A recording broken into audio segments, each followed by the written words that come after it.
Once again, it is time for that time-honored tradition where we see who will be king and queen of the ring, and it is the last time for sure as John Cena goes one-on-one with CM Punk, returning a classic from 2011, and some other nonsense. This and so much more, where the heat is sure to be even more of a scorcher than here in the States.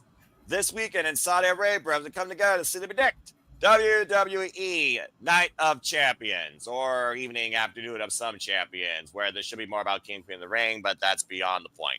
Anyway, folks, welcome to the discussion. Let's fucking do this. Hello, everybody. Welcome back here once again to Sit the Predicting. I'm tired and hot as fuck, but I am, of course, still here doing this as I always do. I am the Seminole Foster with, as always, a wonderful panel of the Simply Predicting community. I have the renegade of wrestling, JJ Williams, Mr. Reliable Walter Cruz, one of the biggest, Emmanuel. We're going to cause shit and have chaos and rock and roll with rock and roll's DJ. And I'm sure everything here will be Statboy approved with the stat man himself who got done covering the NBA playoffs with Statboy Mike. And thank you all for tuning in. Please subscribe, comment, tell a friend if you haven't already, across all the channels here at Super Labo Studios. And again, if you want to dictate the conversation, Super Chat at PayPal the Passions. It is truly as simple as that. All right, well, let's go ahead and get into it. I'm gonna ignore that. I love Emmanuel's avatar. I'm sure you do.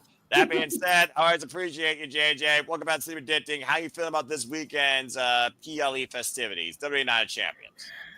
Well, I'm sure a lot of our fans out there saw the press release that I put out on the X accounts and the social medias. I just want it to be a safe event. That's my thing at the end of the day.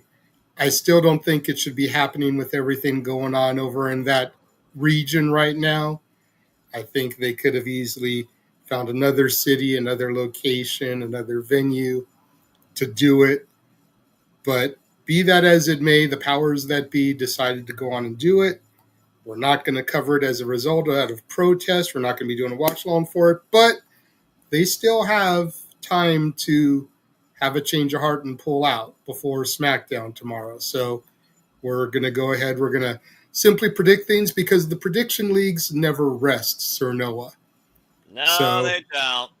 I just hope it'll be a safe event. I don't care if the matches are good. I don't care if the matches are clunkers.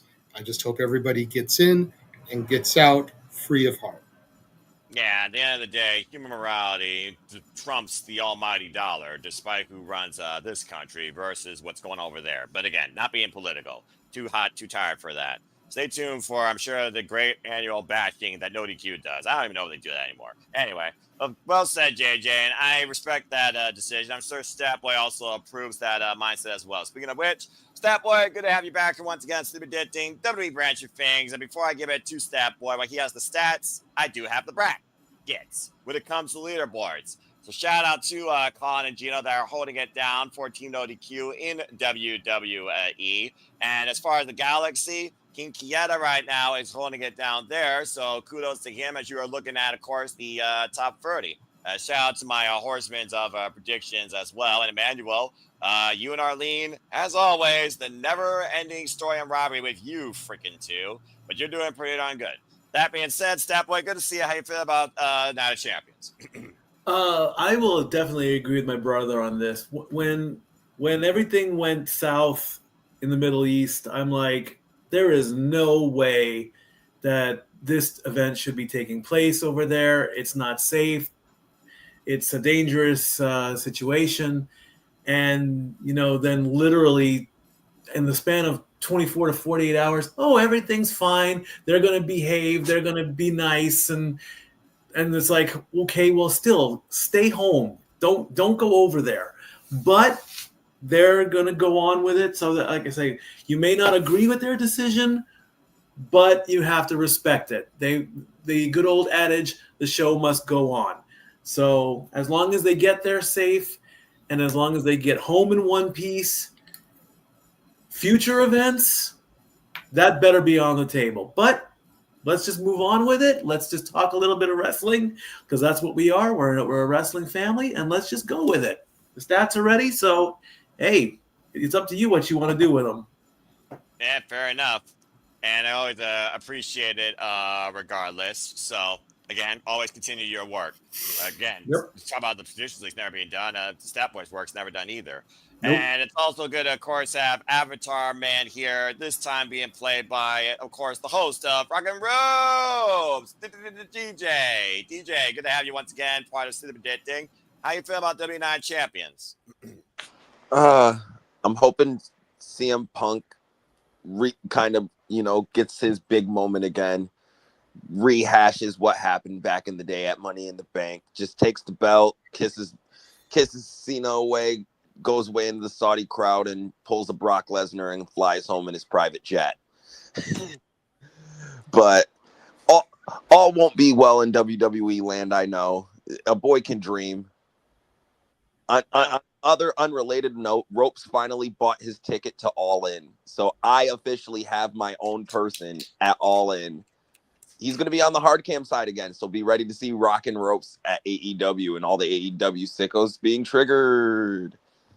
Well, what else is new in this community where the world's triggered by the stupidest bullshit? Don't get me started on that. But fair enough. And hey, cool stuff. I hope he has a great, safe time there. And I'm sure somebody else that definitely hopes the best for John Cena is also echoing similar sentiments. The gentleman below me, Emmanuel Dominguez. Emmanuel, good to see you. And shout out to Arlene. How you feeling about Night of Champions? I mean, it's like a lot of people are complaining about this pay-per-view already, like what's going on, Life Rise, that why is it called Nine Champions when only 2 championships is on the line? Just a lot of complaints. Like it's like they should have just renamed it, King of the Ring or like Queen of the Ring, like presents like just one of those issues. Like just rename the whole pay-per-view itself, but I don't know why they decided this way. But a lot of injuries, bugs is seeing right now, but that's part of the business. Kind of excited for some of the matches. I'm really looking forward for the Karrion Kross and Sami Zayn match. Like if Kross wins, then it's obviously there's promise with it. If he loses, I see him walking away from the DE pretty soon and need to go somewhere else, unfortunately. Well, again, in this business, you fight for a spot when it's more than just sitting complacently and earning a paycheck. There actually is people that want to be, involved in the business because they actually love this. Whether or not the company loves you back, it's a whole different conversation. But either way, I think your outlook has a reliable support towards it. And speaking of reliable, outside Jada, there's no one more reliable than Mr. Reliable himself, who is going through quite a lot in his own right, but it's always good to have him here anytime. Walter Cruz, good to see you. I know that you are in a heavy personal pursuit, and I wish you all the best in that. But how you feel about Night Champions, bruv? Hola, estoy bien contento que oops, somebody hit the sap button. Hold on.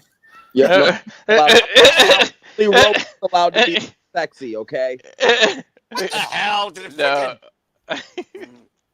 All jokes aside, no, I'm doing well. Same sentiment as everybody. I mean, we put out the statement for a reason.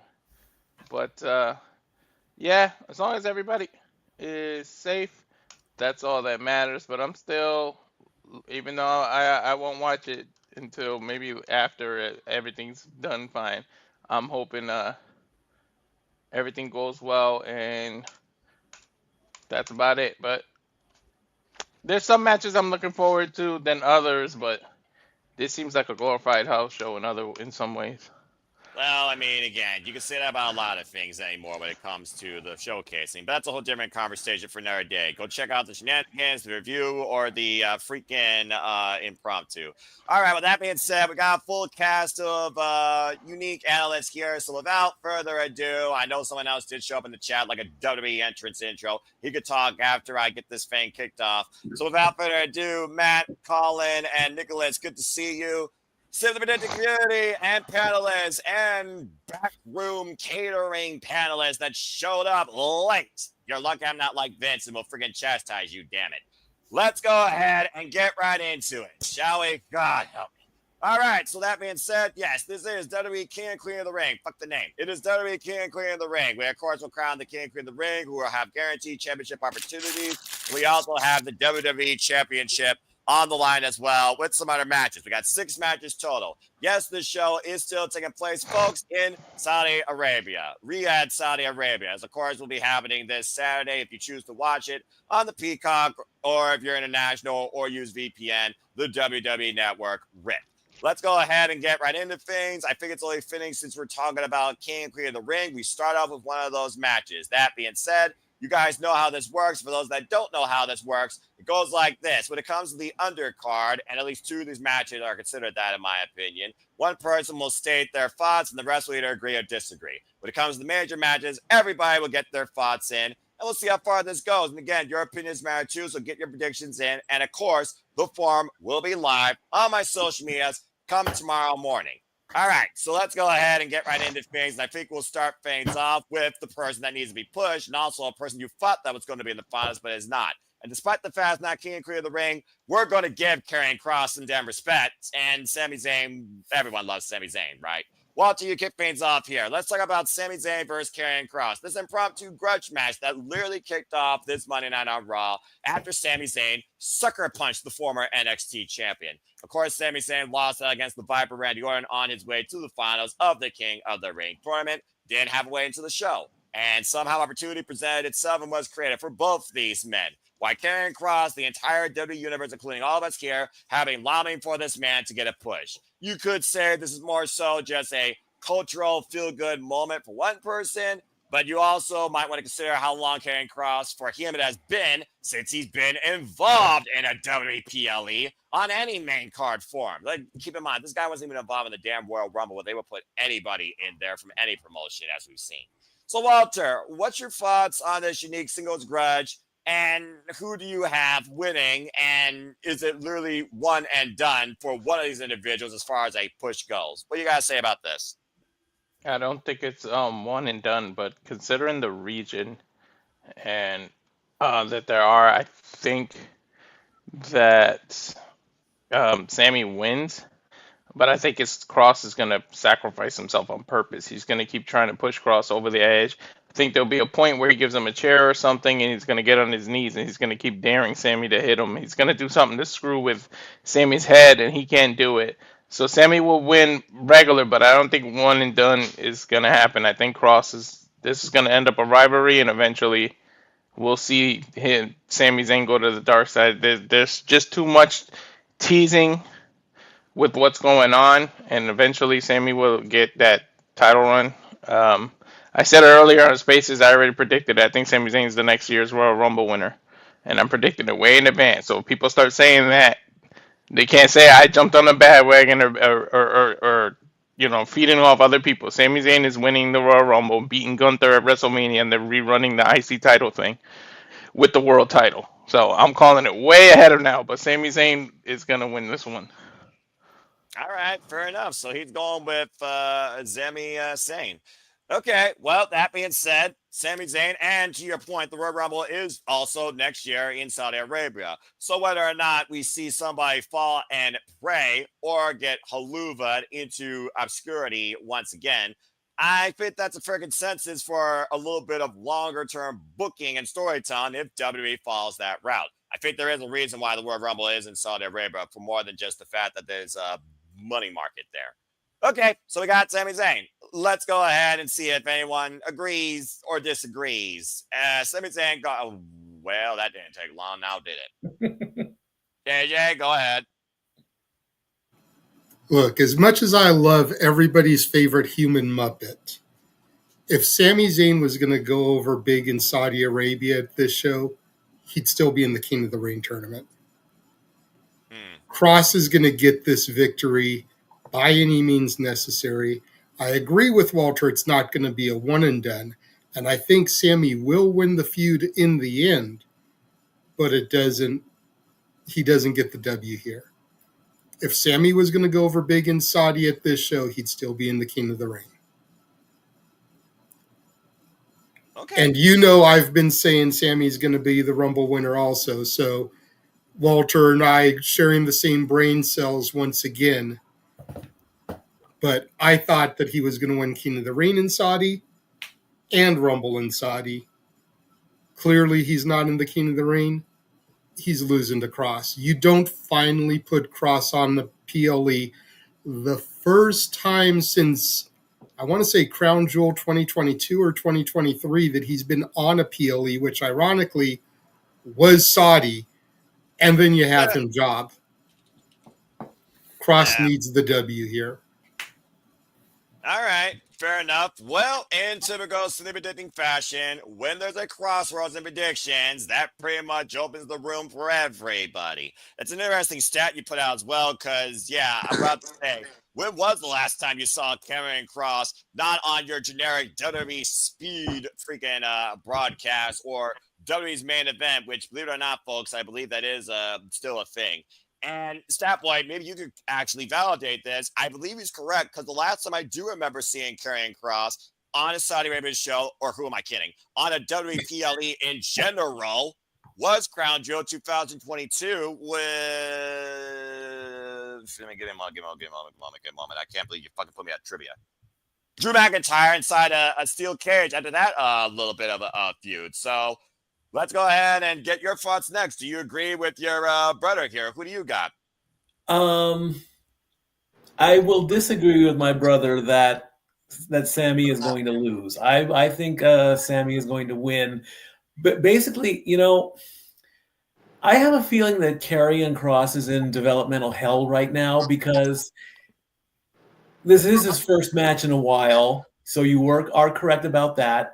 So I will confirm your claim there that the last time he was on was what you said, which is true. But he just has not. I mean, he hasn't had Kross had his first match since February on the April 14th episode of Raw, where he took on Styles in a losing effort. Since then, I haven't seen anything of Karrion Kross. I think he's a lucky man being married to Scarlett because Scarlett is a beautiful lady. But if this storyline doesn't go anywhere, Karrion Kross should be one of the next to be future endeavored. I'm sorry to say that. I respect all the fans that say push Karrion Kross because they like him. I can take him or leave him. I don't dislike the guy, but there's just nothing for him. When Scarlett would come out with the hourglass, you knew your time was up. Karrion's coming for you. That was a gold mine storyline. Now it's just, okay, I'm here. Here's what you need to do. I told you. Oh, here's Scarlett. Oh, what's I can't see what Scarlett's wearing. She's hiding in the shadows.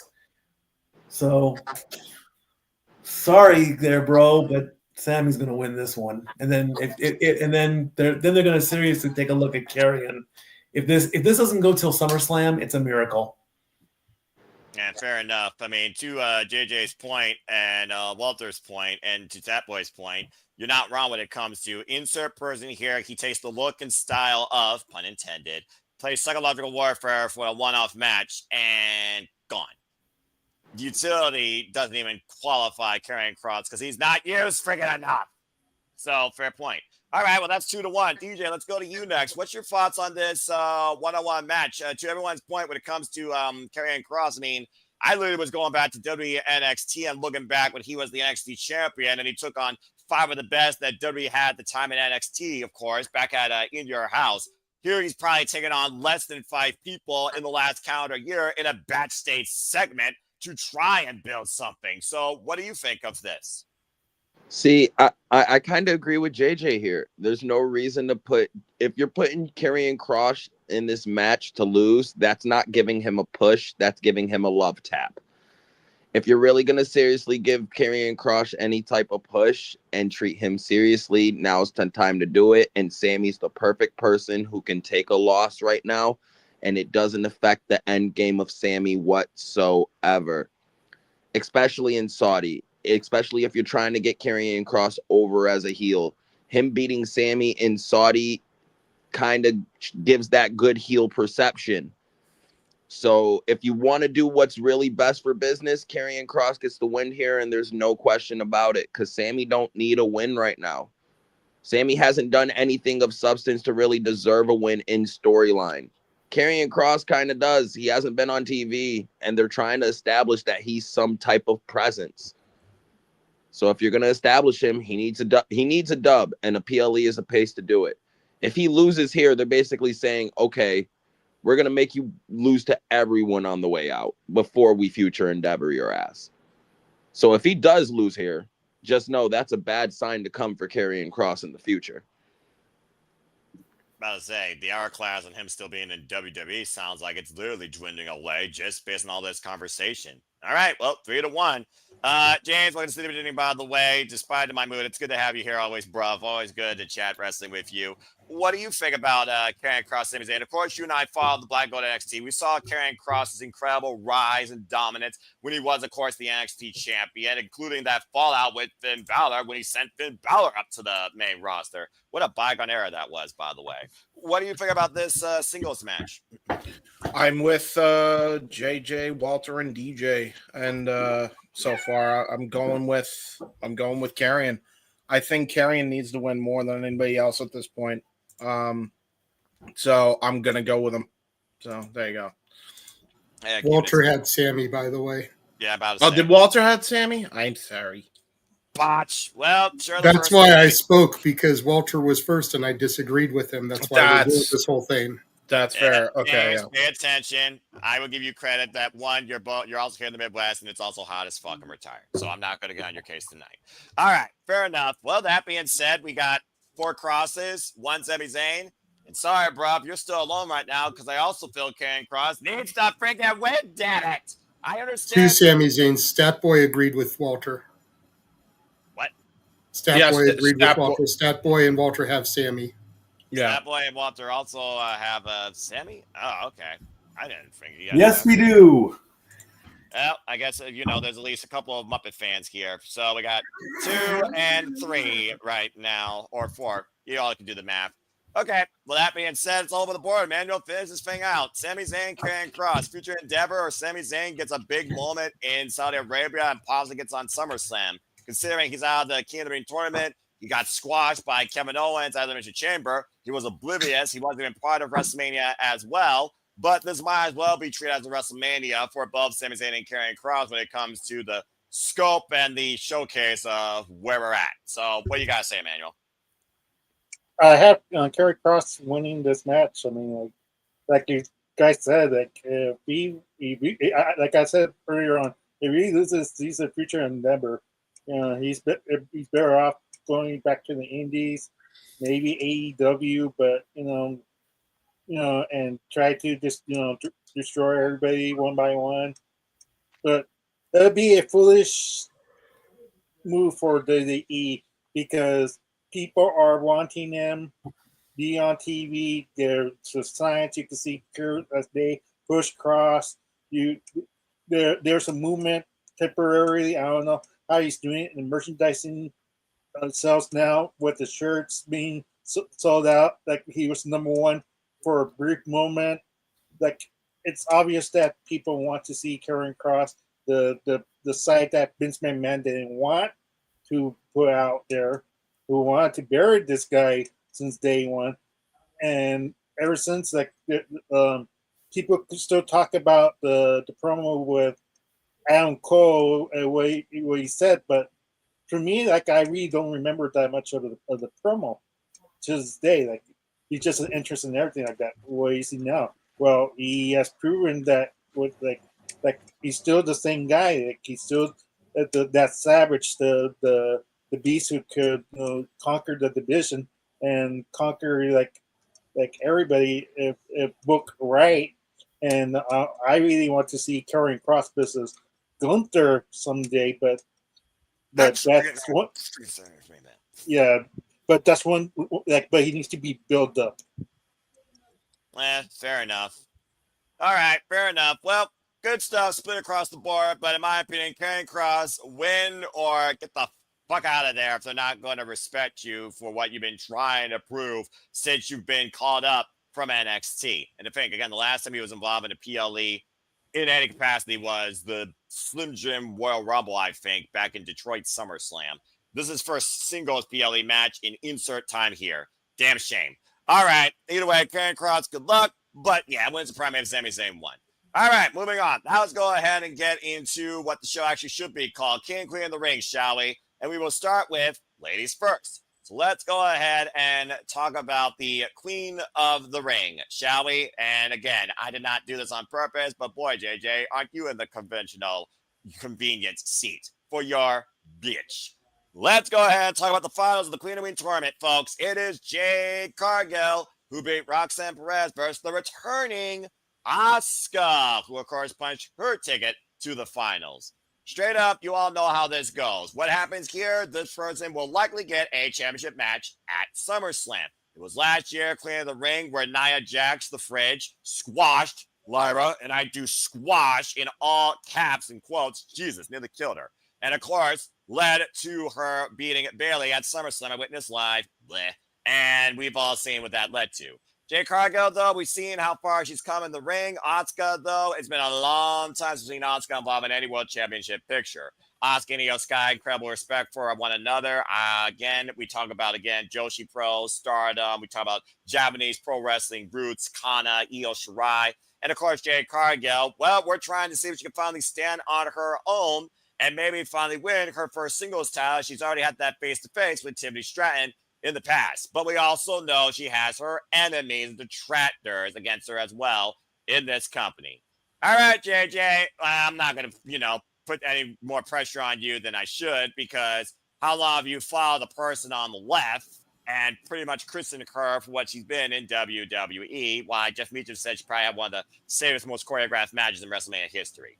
Does Jade Cargill get it done against Asuka, or does Asuka become Queen of the Ring? Is she ready for Asuka? Simply put, good luck. All right, so I watched this week's Raw back today because I finally had the time. And prior to watching this week's Raw, I was firmly in the mindset that Jade was going to win this.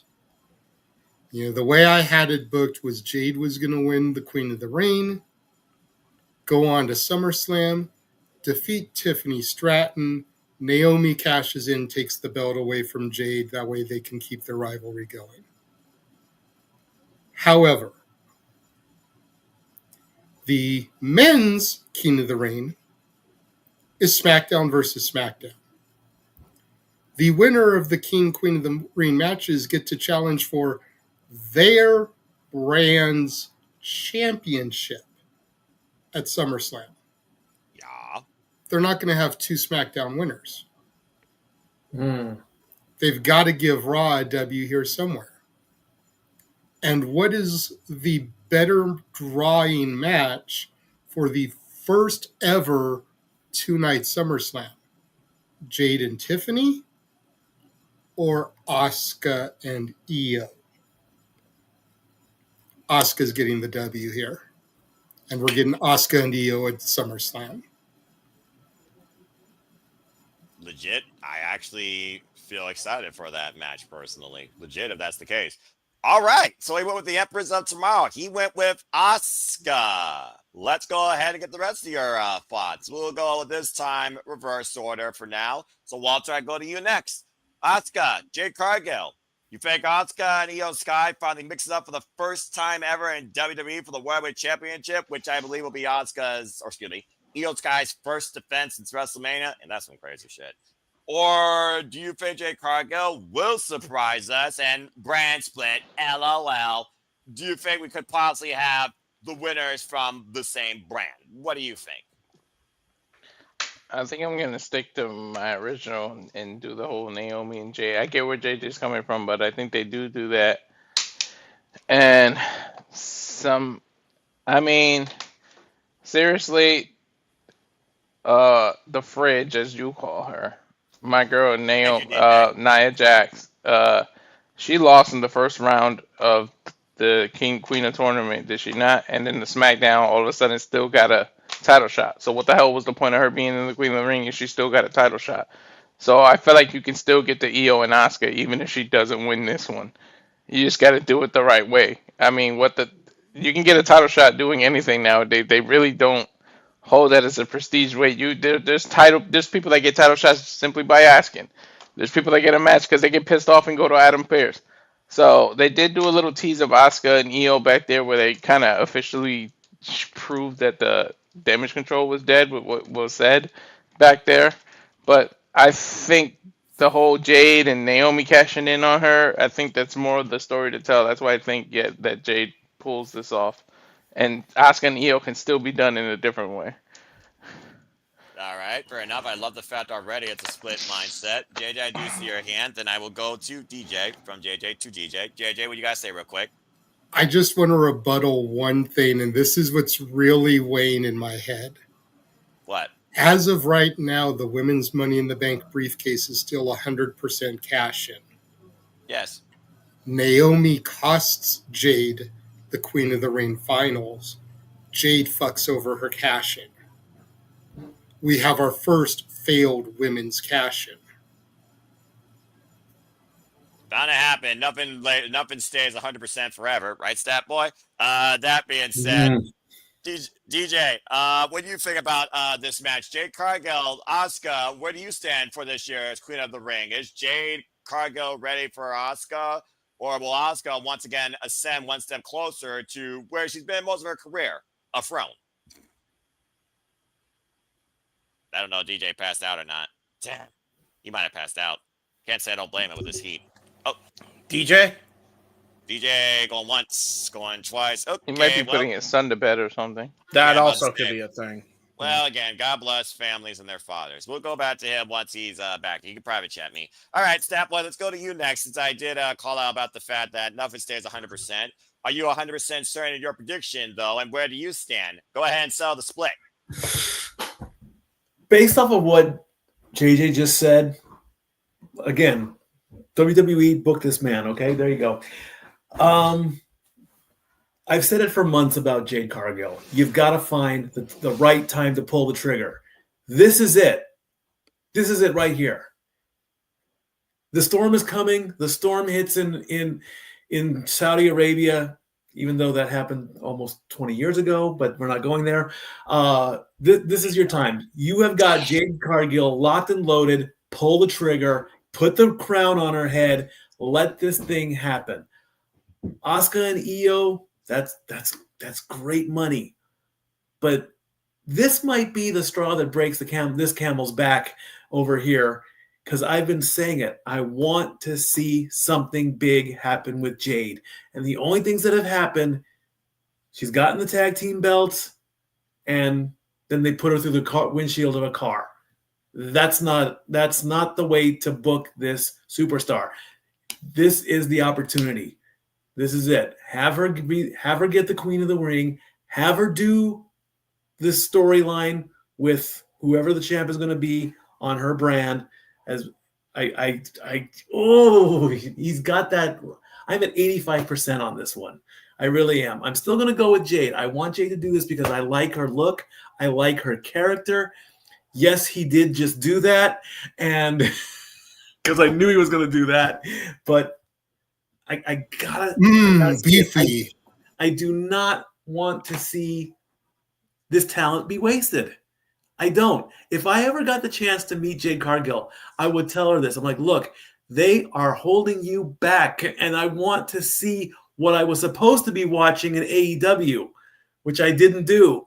I've heard so much about you, Jade. That's what I would say. I've heard so much about you, and all you've gotten is tag team belt, a grudge match with Naomi, and going through a car windshield. Give her the Queen of the Ring, then make the decision to put the belt on her. You put the belt on her, I will stop. I will say, you know what? You did it. Great. You don't put the belt on her, and if she still needs to cook a little bit, that's okay too. But give her that title of Queen of the Ring anyway. So my pick is definitely Jade Cargill.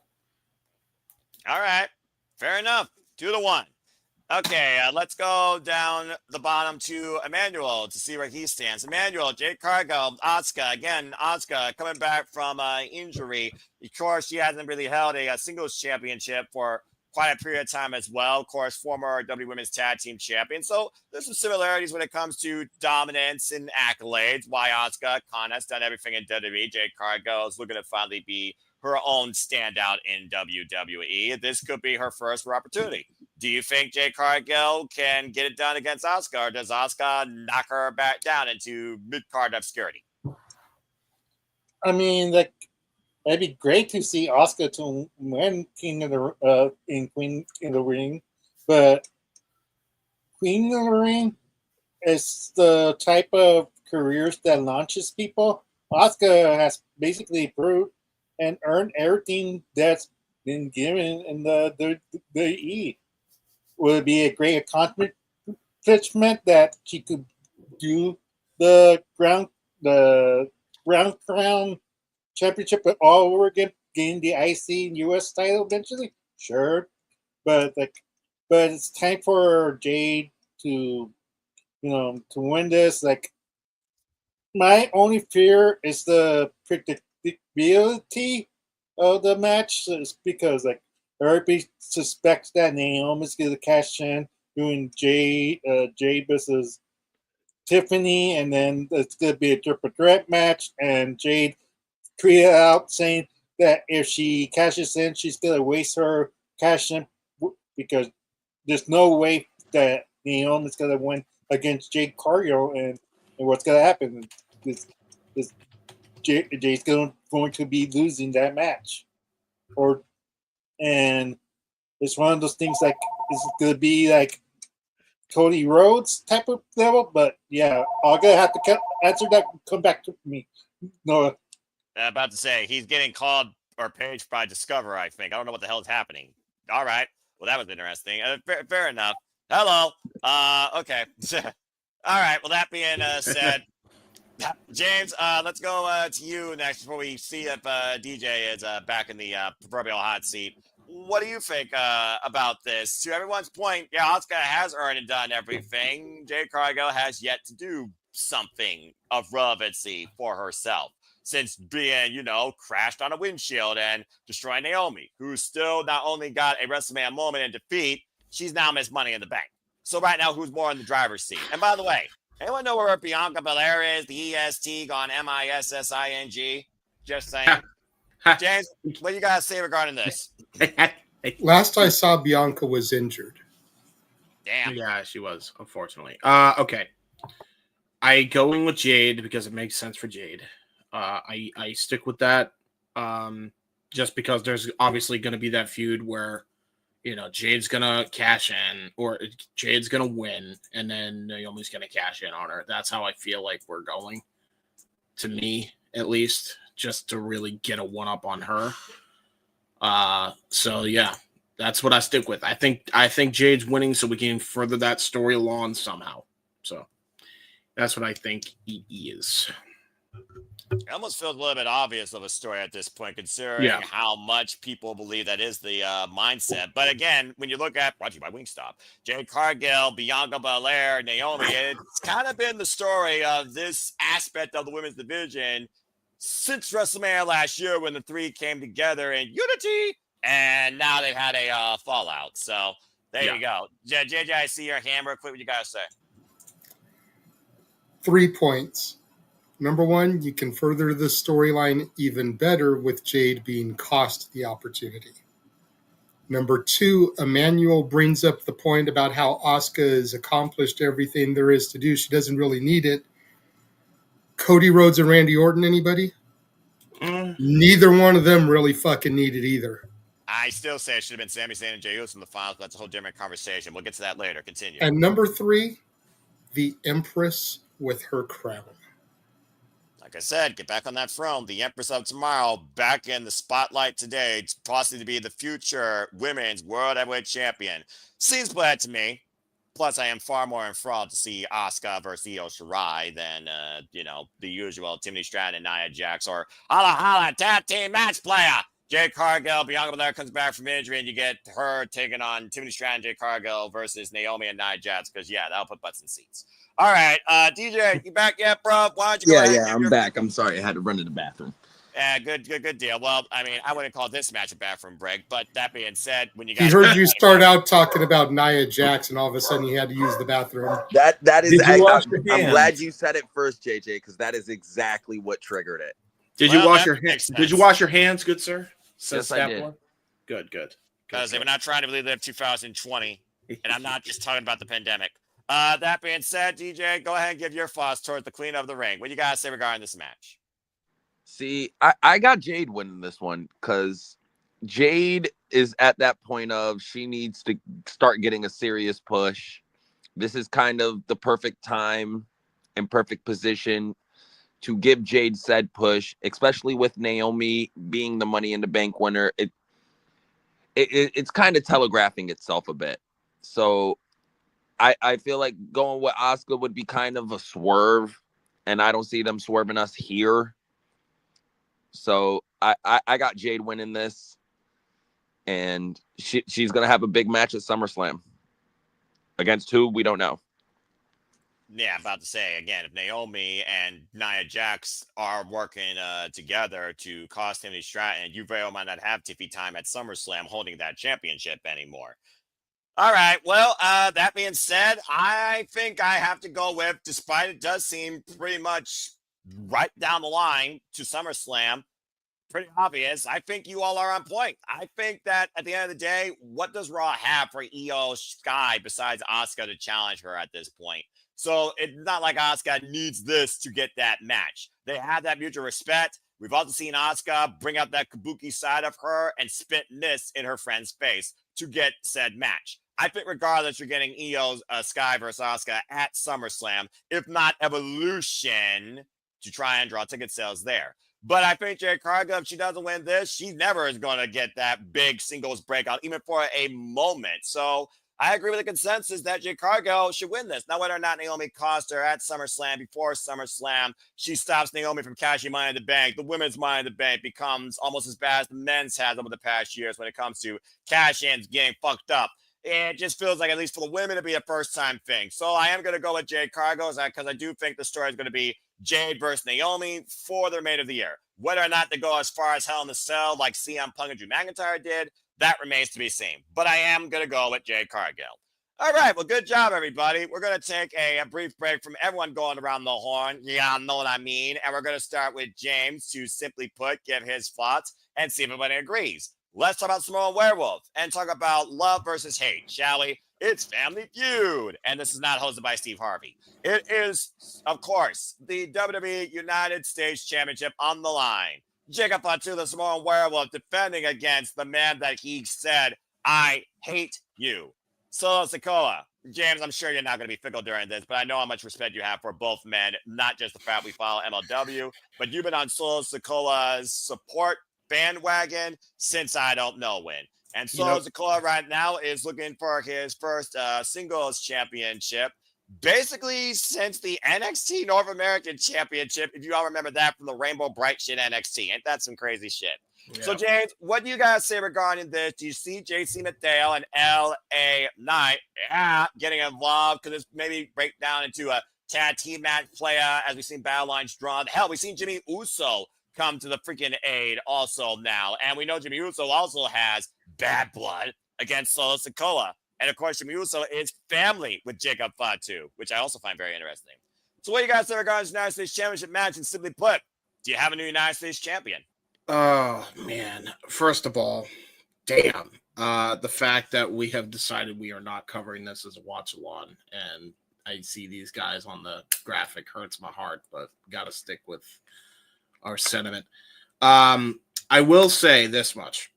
As far as the whole Jacob Fatu thing is, that thing is really cool to me just because, again, yes, you're right. I've been supporting Jacob Fatu since God knows when. However, Solo I actually worked with personally in the independents. I actually edited videos before him when he was Sefa Fatu. So that's back in like 2018, I think. So I did some work with him before he made it to the E. So yeah, man, like I just love the dude. I always try to defend him. But yeah, I am going to go with retention. I think Jacob Fatu just won the championship. I don't see him losing the championship anytime soon. So yeah, I'm gonna go with Jacob. So I feel like this is the most obvious match to call, but that being said, Walter, I do see your hand. Do you actually disagree, or maybe you think there's going to be more so of a disqualification to further this story? Wait. What? You think Solo Sikoa's winning? Stat Yep. boy, hold on. Time out. No. I gotta put this out here. Stat boy, correct me if I'm mistaken. Does Solo Sikoa have the worst win-loss record in WWE right now? Yeah. Other than the Miz, I would say yes. But he wins, but not because of my whatever they call him. Is it Mateo, JC Mateo, whatever they calling him? Jeff Everybody Cobb, thinks it's Mateo. him, but it's nope. It's because they're gonna finally debut Hikaleo. That he's gonna have a new Oh. stable member, and people are gonna Um, take out JC Mateo. They're gonna take out, and then you're gonna think it's all even, and then out of nowhere comes Hikaleo, and he makes uh, Solo Sikoa the new U.S. champion. I think Solo walks away with the win here.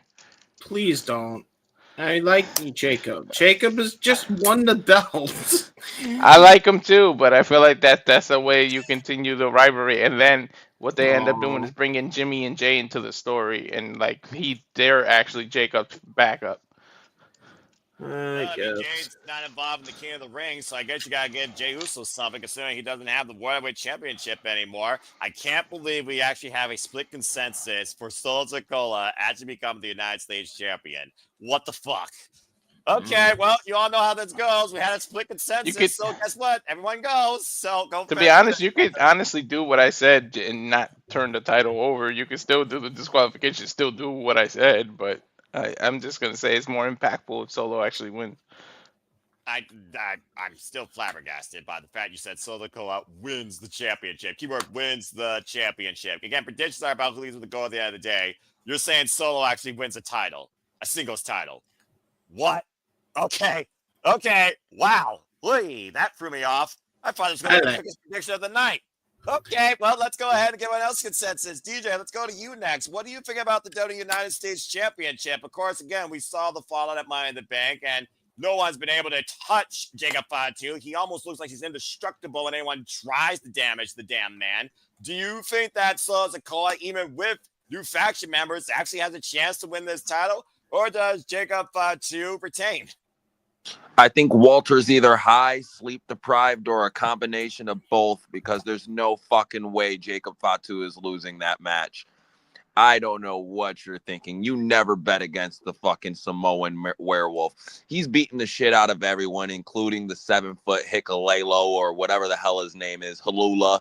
He's about to go back to the lot. He's going back to the island because Jacob's putting him down. Okay, it ain't no question about it. Again, Stat Boy's here. He'll tell you. Solo don't win for shit.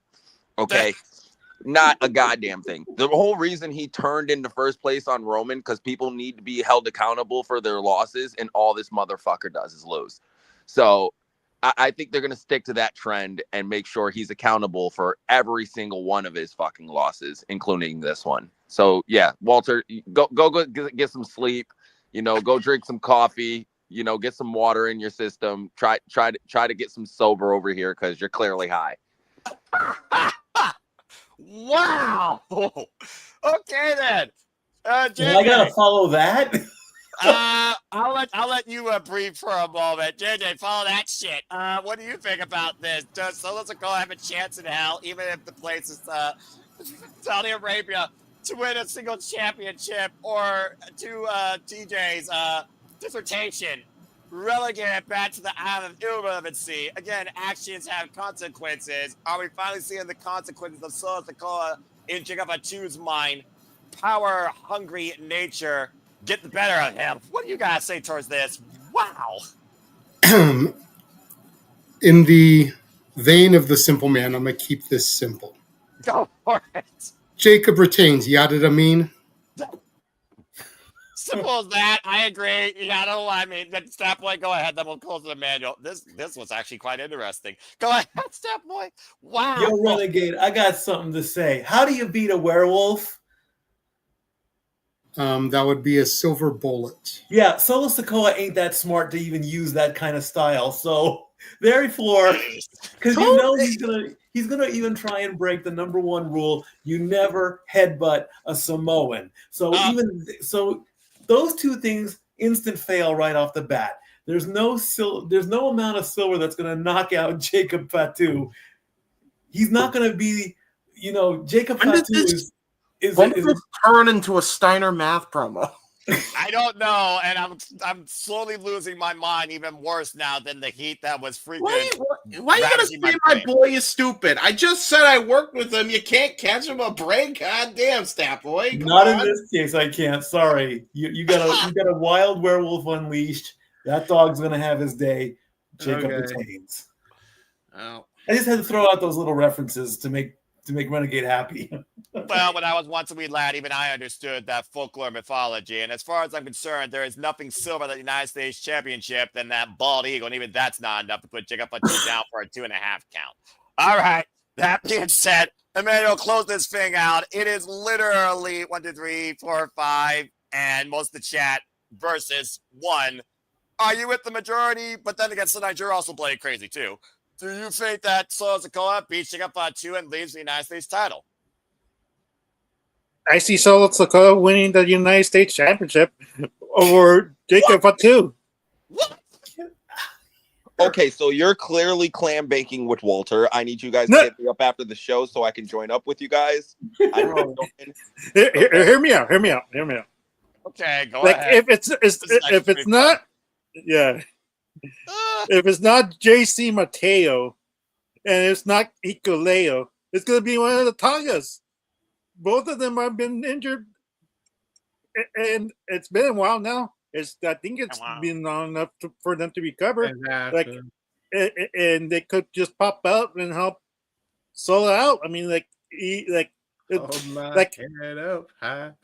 Jacob does not right. really, yeah. Jacob does not need really the United States Championship.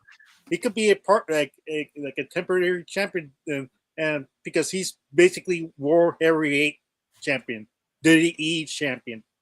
He's beneath the United So States Champion. you're saying that he's losing it because he's already ready for the world title scene, and you don't have much time with him. Yeah, so he's not gonna spend that much time with the title because he's over. He's really over. A lot of people are catching on with his catchphrase. Like a lot of people are cheering for him. It's like Chelsea Green. Like Chelsea Green, it's beneath the United States Championship. Like I want to. Never mind. Continue. No, but she deserves the WWE Women's title. I mean, like it's one of those things that eventually they're gonna get there, but not right now. So all right. Okay. The reasoning is sound, I guess. Yeah. Okay. So basically, what you're saying is sound, but I still also want to invite to the clam bake because you guys are clearly high. So what you're saying is they're basically going to treat the Samoans better than they treat everybody else on the roster. Is that what we're doing here? Because they should have done this with LA Knight. If we're being honest, yeah. Well, one, he's not Samoan, and two, James, the Anali family's ruled WWE. I know. I was gonna say historically they have treated the Samoans better. That's what I'm saying. That's what they I'm saying. let Yokozuna beat the Golden Goose, Hulk Hogan. Yeah, that's accurate. Okay. I do like the idea that you did bring up the World Championship, though, because for the longest time I've been saying, get this man the world title picture, like Chelsea Green should be. But also, again, John Cena, talk about him later. What's the final show legend going to be called? Ruthless Aggression. Up to this point, we've only had one name in our minds. I think we just added a second name to that. One name's on Raw, one name's on SmackDown. Both could literally lead this generation of WWE as world champion if pushed correctly. Whether or not it's a vision or whether or not y'all know what I mean is a whole different situation. But I respect everyone's opinions, and I love the fact this conversation was not completely one-sided, and DJ calling out the two people that went with Solo Sikoa. But again, just to reiterate, I am going with Jacob Fatu retaining. Listen, I still love you guys, and I respect and value your opinions. It's just I want to be on your guys' level today, apparently. Like, I want to be that optimistic to where Solo Sikoa is going to win something. I might as well go dancing down butt ass naked down Broadway. The funny thing is, you wouldn't even be looked at as awkward in New York. They wouldn't even give a shit. That's just normal New York shit. Okay, note to self: avoid New York City. Okay, moving on. Before this gets any more weird. Oh, good grief! Let's go ahead and move into that budget. I'm gonna go to the. Let's see. If I was WWE, how would I book this thing? Do you do cool down before the main event, or do you just do the two biggest matches on this card back to back? Fuck it. I'm doing the two biggest matches back to back. All right, let's go ahead and move into our next match, not concerning necessarily a crown, but concerning punishment or judgment or both. You tell me. And I think this time we will start off with Step Boy. Let's go with Step Boy on this one. Get ready for a street fight because Mommy Rhea Ripley is going one-on-one against Raquel Gonzalez, the woman she, of course, had a fallout with back in the Black Gold NXT when it was last woman standing, and Raquel sent Rhea Ripley to the main roster. And after what happened on Monday Night Raw, where basically Raquel called out Mommy Rhea Ripley, and we saw, of course, Roxanne and Raquel double team Rhea Ripley. Who said earlier that all you gotta do is just go up to a general manager angry and you just get a match made official on the spot? You are absolutely correct. She stormed the office, Adam Pearce casually on his phone, and won a match, 9 champions. How about a street fight? Let's make it official. Boom, here we are. Okay, so let's go ahead and talk about this Step Boy. I think this match might be a little bit more one-sided. I don't know. Then again, we had 2 people say that Sol Sikoa was going to win. What do you think about this? Do you definitely see Roxanne Perez getting involved? Does anyone get involved on Mommy's behalf?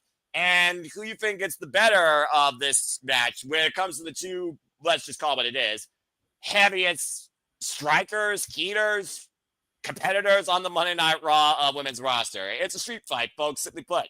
You're just going to see 2 women collide. Hey, collision. There's another take for you. In all-out warfare in Saudi Arabia. Why does that seem more apropos than it should be? Steph, what do you got to say regarding this? What do you got? Oh, I got Mommy hands down, because in every match except one that they have faced each other, being a tag team match in October of 2024, Rhea can almost say she is totally undefeated because there was no winner in that tag team match, okay? The first lyrics, this is my brutality. This is a street fight. You're going to see Mommy go to a level that you have never seen. You're going to see, the Saudi government is going to take a look at this and they're going to be like, oh shit, what have we done? This is why we don't want the ladies here to wrestle in the first place, because they're going to go all over the place. So Mommy wins hands down on this one. Because do I see Roxanne coming in? Yes. Do I see? Because we have to get the ladies involved, because of course at one point the ladies weren't even allowed to do anything over in that part of the world. So they have to get their moments in there. As far as somebody coming out to help Mommy, wow. I don't know, because Mommy's proven many times that she doesn't really need it. She's a one-woman wrecking crew. So that could be the big swerve in there. And at the latest kickoff event at Fanatics, of course, Mommy teased a little bit of title time. So this could maybe give her a quick little boost to get her back into the championship scene and get the belt back on her. So don't mess up a good thing. Mommy's got this in the bag. Mommy's always on top. Rhea wins hands down. I was gonna say though, there is 2 mommies in this match, because one used to be known as Big Mommy Cool, and the other one is I'm Your Mommy. So which mommy are we talking about? Well, I mean, I'm talking about Rhea. Yeah, I know. I had to make that joke at least once. Well, I mean, to be fair, on Chris Van Lee's podcast, Rhea Ripley loves the comparisons to China, and how many times does Raquel enjoy the comparisons to Diesel? So, I mean, again, you're also not wrong. And yes, to Charles' point, they did have a last woman standing match in my NXT where Raquel choke slammed her through the damn stage and sent Rhea Ripley up to the main roster. Hello, Ash, our Canadian friends. It's God day, folks. Don't be a dickhead. So, how fitting. Ash is in the chat during the women's match. Apropos. Again, not coincidental. All right, well, that being said, the opening ballot stands with Mommy being on top. So, does Really? Now, I don't think this has anything to do with the fact that he's Latino, but let's go ahead and see what happens because once again, you fuckers had to go split. So guess what? Everyone gets their take. Emmanuel, go ahead and share your thoughts while you got Raquel. Again, someone tracked when Raquel had a singles win last, not against Rhea Ripley, but just in general. Emmanuel, why you got Raquel Rodriguez winning? To Mikey's point, like I like his reasoning, like there's nothing wrong with it because I don't want to see Rhea versus the Judgment Day 2.0 again, but it seems that we're gonna go this route again. Because we need to have more reason for Raquel to favor Roxanne a little bit more.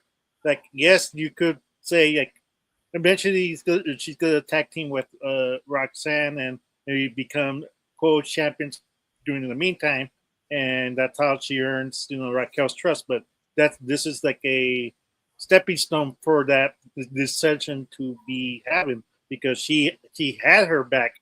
She made her win a match, something that Liv couldn't do when she had Liv by her side, and it pushed Raquel even more for because right now she's doing nothing. She's not even a muscle. Like Finn Balor said last on Monday Night Raw. I need the enforcer. I need the the Raquel from NXT. Where is she? And this is how you bring her out. I mean, like it's like it's a way. It's a brilliant way to elevate Raquel. It's hopefully she does because Mommy doesn't really need the victory, to be honest, and she's not going to get hurt with this loss. Man, we're all smoking the positive pot today, huh? Jesus Christ. Well, there's still one person here that's straight edge, thank Christ. But anyway, I respect opinions, and if nothing else, you guys actually made this prediction show somewhat interesting. So kudos to everybody. I do get what you're saying because again, Raquel has not had that singles push, and sometimes I was literally watching NXT Takeover New York, and Triple H said when Tommaso Ciampa got injured, sometimes when one person's dream ends, another person's dream can begin. Sometimes when a push is halted, another push can start, and this could be Raquel's big breakout moment. To your point, Mommy, she has been on top. So why don't somebody else take that position just for one night, if nothing else? DJ, let's go with you on this. In what seems to be the continued story of Bullet Club Team, Judgment Day reincarnated. Do you think Raquel gets a big moment here to continue to build that trust with Roxanne's help? Or do you think they actually give Raquel a push to see if she can stand on her own since we don't have to worry about Liv Morgan or her defending tag title? What do you think happens here? You know what? Emmanuel makes a good point. It's hard to go against Mommy.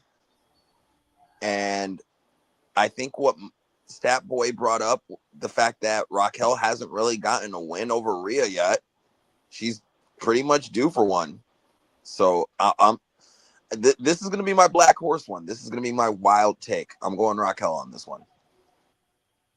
All right. Fair enough, and weirder things have happened also, especially in Saudi Arabia. And I think if I'm correct, and maybe you can also attest to this a little bit, Walter, with how much we've looked at these shows.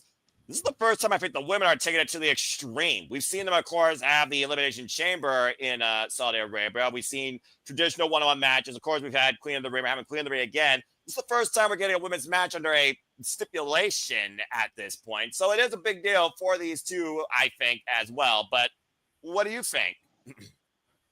Yeah, it is the first time. Now, the reason I'm going with Mommy, I really actually want Mommy to not win here, but I don't think the rivalry is going to continue. What I think is going to happen is Roxanne Perez is going to get involved. And then to even it up, Nikki Bella is going to come out of nowhere and help Mommy win. And what that leads to is Roxanne Perez and Raquel ended up having to defend the tag team titles against the Bella twins at Evolve. And how do you get there? You make the first domino fall here in Saudi Arabia. Nikki Bella is what helps Mommy out of nowhere. That is one of the most ridiculous swerves that actually could work that I've heard of so far in a long time. Okay, but either way, he is basically going with Raquel to win, but wouldn't be surprised to see Mommy win. And yes, No, you're right. no, mommy's Or gonna Mommy's win, but because it's Nikki Bella that evens it up after oh, Roxanne gotcha. interferes. Well, I think Nikki Bella versus Roxanne Perez would be more justified because honestly, those tag straps don't mean jack shit. So seriously, just give Nikki that one-time spotlight in a singles match. If you want to put the Timu Tag title match, do it at SummerSlam because you need at least 7 matches a night. The first ever It's gonna be international company. evolution. Botch. I said evolve, but I meant Yes, you evolution. did. So yeah.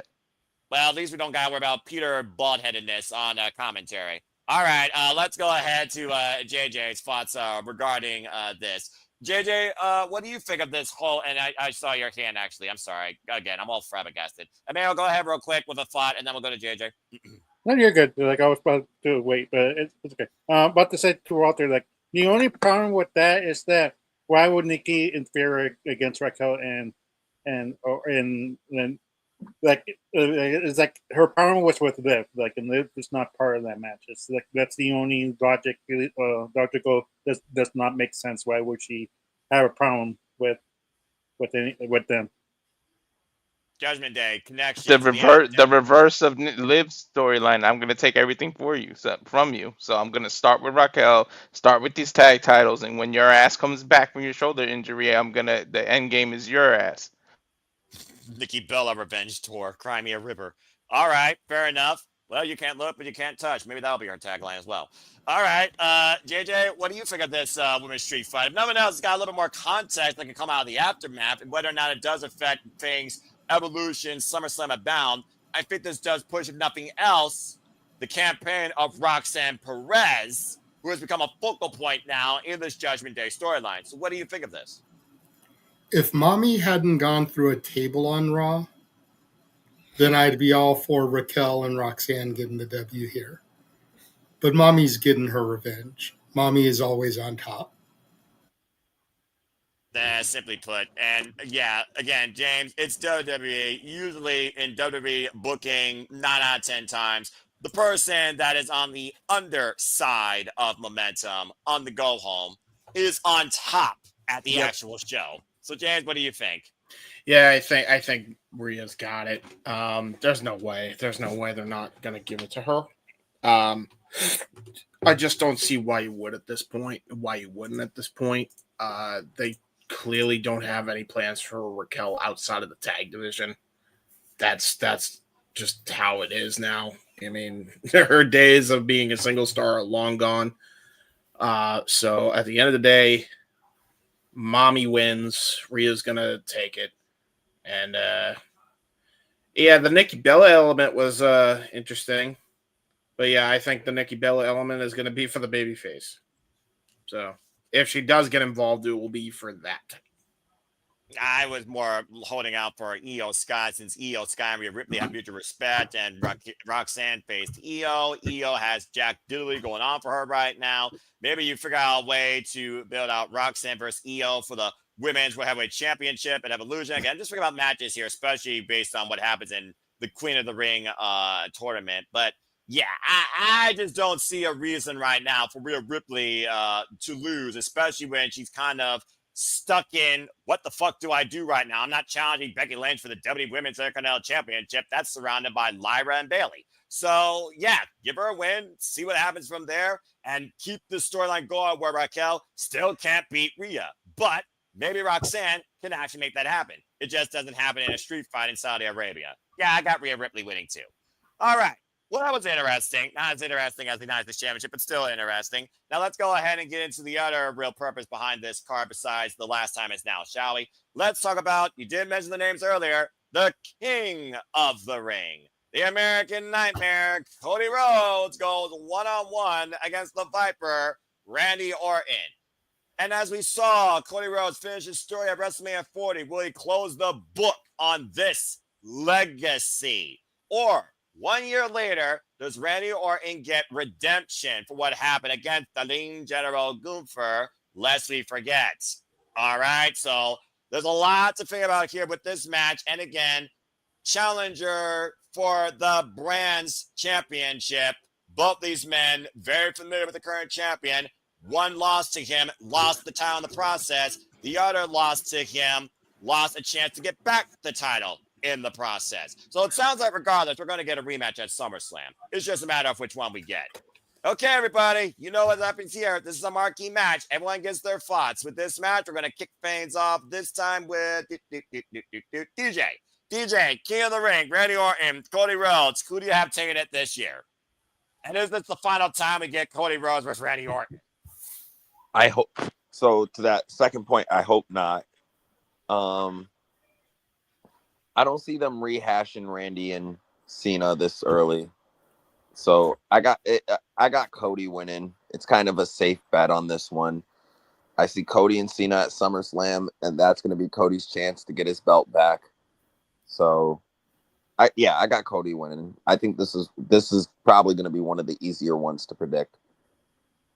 Unless Cody Rhodes actually decides to dye his hair black in defeat and finally go heel, I'll just suddenly go right above you and say, yes, I agree with you. Let's also keep in mind, the last time he was in Saudi Arabia, he won the Super Bowl ring at Crown Jewel. It seems to be Cody Rhodes when it comes to marquee type matches in this setting, he doesn't lose. So, again, but still, I still was holding out for Jey Uso versus Sami Zayn as the finals, but it is what it is. Of course, Cody Rhodes beat Jey Uso to get this spot, and Randy Orton beat Sami Zayn to get this spot. But I also agree with DJ. I have Cody winning as well. Okay, Walter, we're just going to go right around the horn here, and Stat Boy, we're going right through the spiral where you will finish things off. Walter, what do you think happens here? What are we getting at SummerSlam? John Cena versus Randy Orton, or John Cena versus Cody Rhodes once again? To think we're finally going to maybe close the book on this legacy, too, lest we forget in the bygone era. Who you got taking King of the Ring? As much as I would like to say Randy and see him get to the 15th and do something he's never the one of those, little things he hasn't done and win an actual King of the Ring and be King Randy. They just did the whole Randy Orton Cena thing in his hometown and build it as this big thing because it should be the last time you see him. So it's kind of painfully obvious that it's going to be Cody Rhodes. Yeah, I'm about to say, I mean, you really think WWE would be daring enough JJ to have Cody lose here? I mean, again, it has been since WrestleMania, but this is the next big one. My Impact's not that big. I said what I said. This is the next big one. This is, again, the first ever two-night SummerSlam. And you would think that maybe this is Cody Rhodes' legitimate last chance to get back the WWE Championship in a losing effort. So what do you guys say regarding this? See, Charles put the comment up there about how it's so obvious at this point that Cody's going to win. Quote unquote.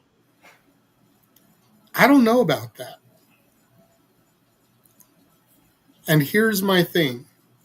A lot of us have talked about it in private, even in the spaces. But Cody gave that interview earlier this week where he said that his babyface run is coming to an end. If we're going to start the downward spiral to heel Cody, whether it's Cody Lander or whatever they're going to do with him, Cody Lander, then Cody losing to Randy would be a great way to start the downward spiral. Because the thing about Cody, and Randy's a baby face too right now, but Randy's willing to do whatever it takes. Is Cody willing to do that to his mentor? That's what I'm wondering. Yeah, did he learn enough when he was underneath, of course, his learning, again. The learning tree. Yeah, I was trying. Back when Randy was the learning tree. One of the worst gimmicks ever. It's all right, James. But in all seriousness, is Cody willing to pull the trigger to cut the head off the Viper? Or will he hesitate, exposing Cody to the three most dangerous letters in the WWE? RKO. Out of nowhere. I say Orton wins here.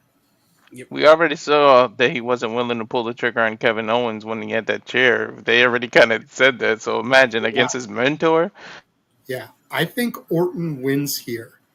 And then the way we end up getting to Cody and Cena, if that is in fact the end game after all, doing Cody Cena in Boston for Cena's final match, is you have Cody pin Cena in War Games. He's pinned the champion. He deserves another shot at the title. Fair, but also we don't know if War Games is even going to be this year. Again, Survivor Series San Diego. We don't know if it's going to be on Survivor Series or its own show. So True. Fair. Maybe they won't do War Games and they'll do traditional Survivor Series. You can still do the same thing there.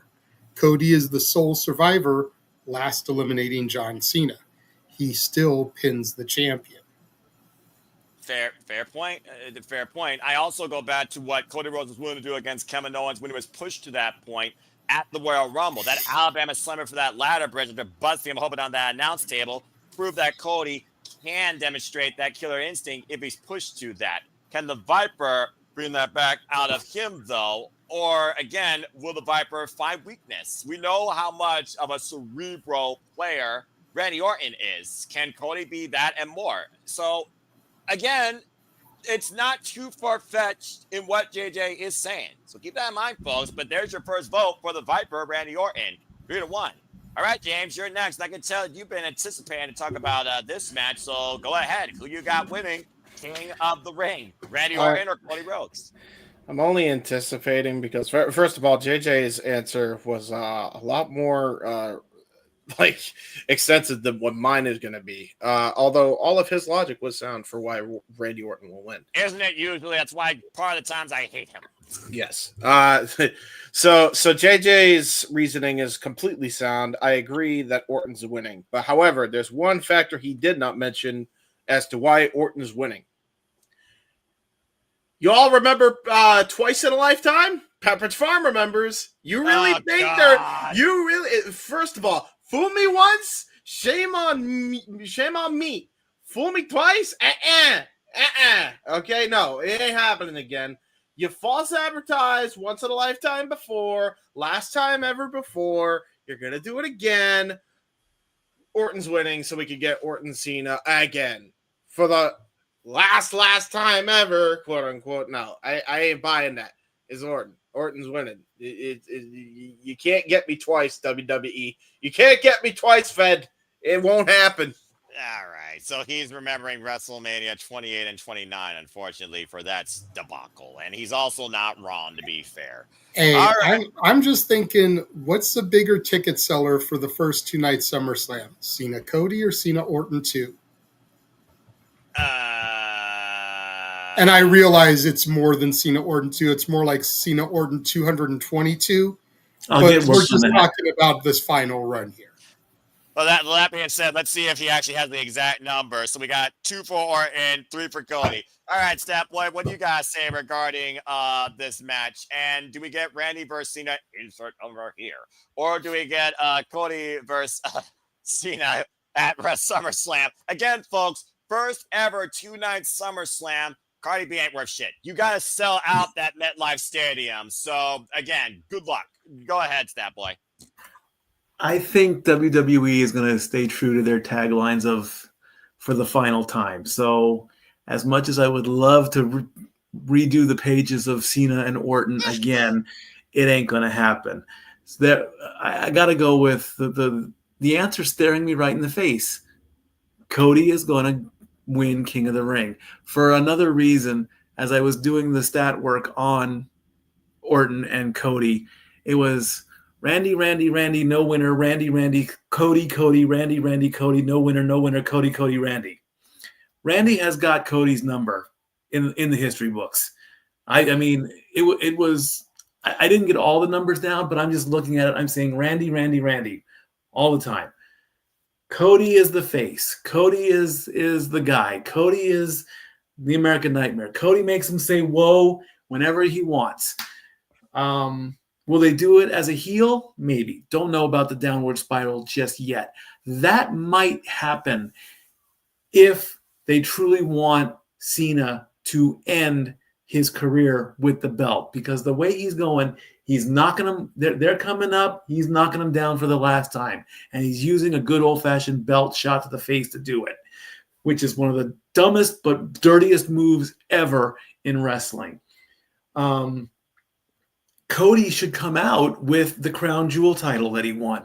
He's going to be in Saudi. He has that belt. He should come out with that for this year. He won it, I believe, last year at Crown Jewel, or he had that Crown Jewel title. Yes, So, he did.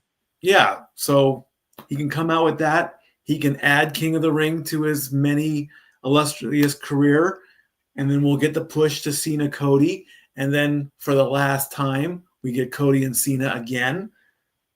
And this will send Cody down that rabbit hole that he will not escape until, because the mathematics is starting to wind down.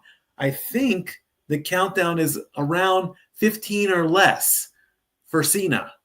And we're getting ready to hit July. You've only got 5 months left. He can take off 1 week every month, show up 3 times a month, if possible, and go do more movies. When that clock hits 0, thanks for being in the ring, Cena. You can go on and do other things, because who could be left? He beat Orton. He beat R-Truth. He beat R-Truth twice. He beat Jay, right?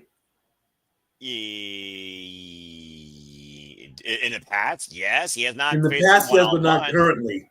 They had a great tease, title for title, until they decided to put the belt back on Gunther. But they're starting to run out of people to put in Cena's way. If it's the last time, I mean, they're not going to put Seth in there. That's for certain. Are they going to bring back the OTC? Are we going to do another Cena Roman thing? That could be a thing. That just popped into my head. Hey, let's do Cena Roman for the last time. I mean, they did face each other previously at a SummerSlam. I'm just saying. Do we want to dust off Brock and bring him back too? I don't think so. So who's left? Oh, let's do Cena Goldberg. Why not? We can dust him off. Okay. No. Sorry. Continue. Oh, But that's he's got a point. Cody wins. That's my pick. The rant was just extra. But I'm sure DJ approves that rant as well. All right. Well, I mean, it is one of those things where, like we talked about, there aren't that many people left. But if the show's called Rivers Aggression, and you're going to usher in the future to, save wrestling as we know it, or John Cena is going to ruin wrestling forever. We talked about only 2 names right now, and neither of those names is a relic of the past. So again, there's the potential, but you got to get there. And that means John Cena has to keep this. But this isn't about John Cena right now. We'll get to that here in a moment. And Emmanuel, again, being John Cena's biggest fan, he'll kick things off with that. We'll go from there. But let's go ahead and finish this last out with Emmanuel real quick. Emmanuel, Cody Rhodes, Randy Orton, King of the Ring. Who you got winning and punching their ticket to the biggest party ever in summer history of WWE at MetLife Stadium to challenge for, let's call what it is, John Cena? Let's face back. This should have been a great Sami Zayn versus Jey Uso match. That would have been a storytelling match, better storytelling than Randy Orton versus Cody Rhodes. But we're talking about this. You're not getting no argument from me or JJ. Continue. Because, like I said, this made no sense for me. Like King of the Ring and Queen of the Ring should elevate new superstars, but these two really don't need to win.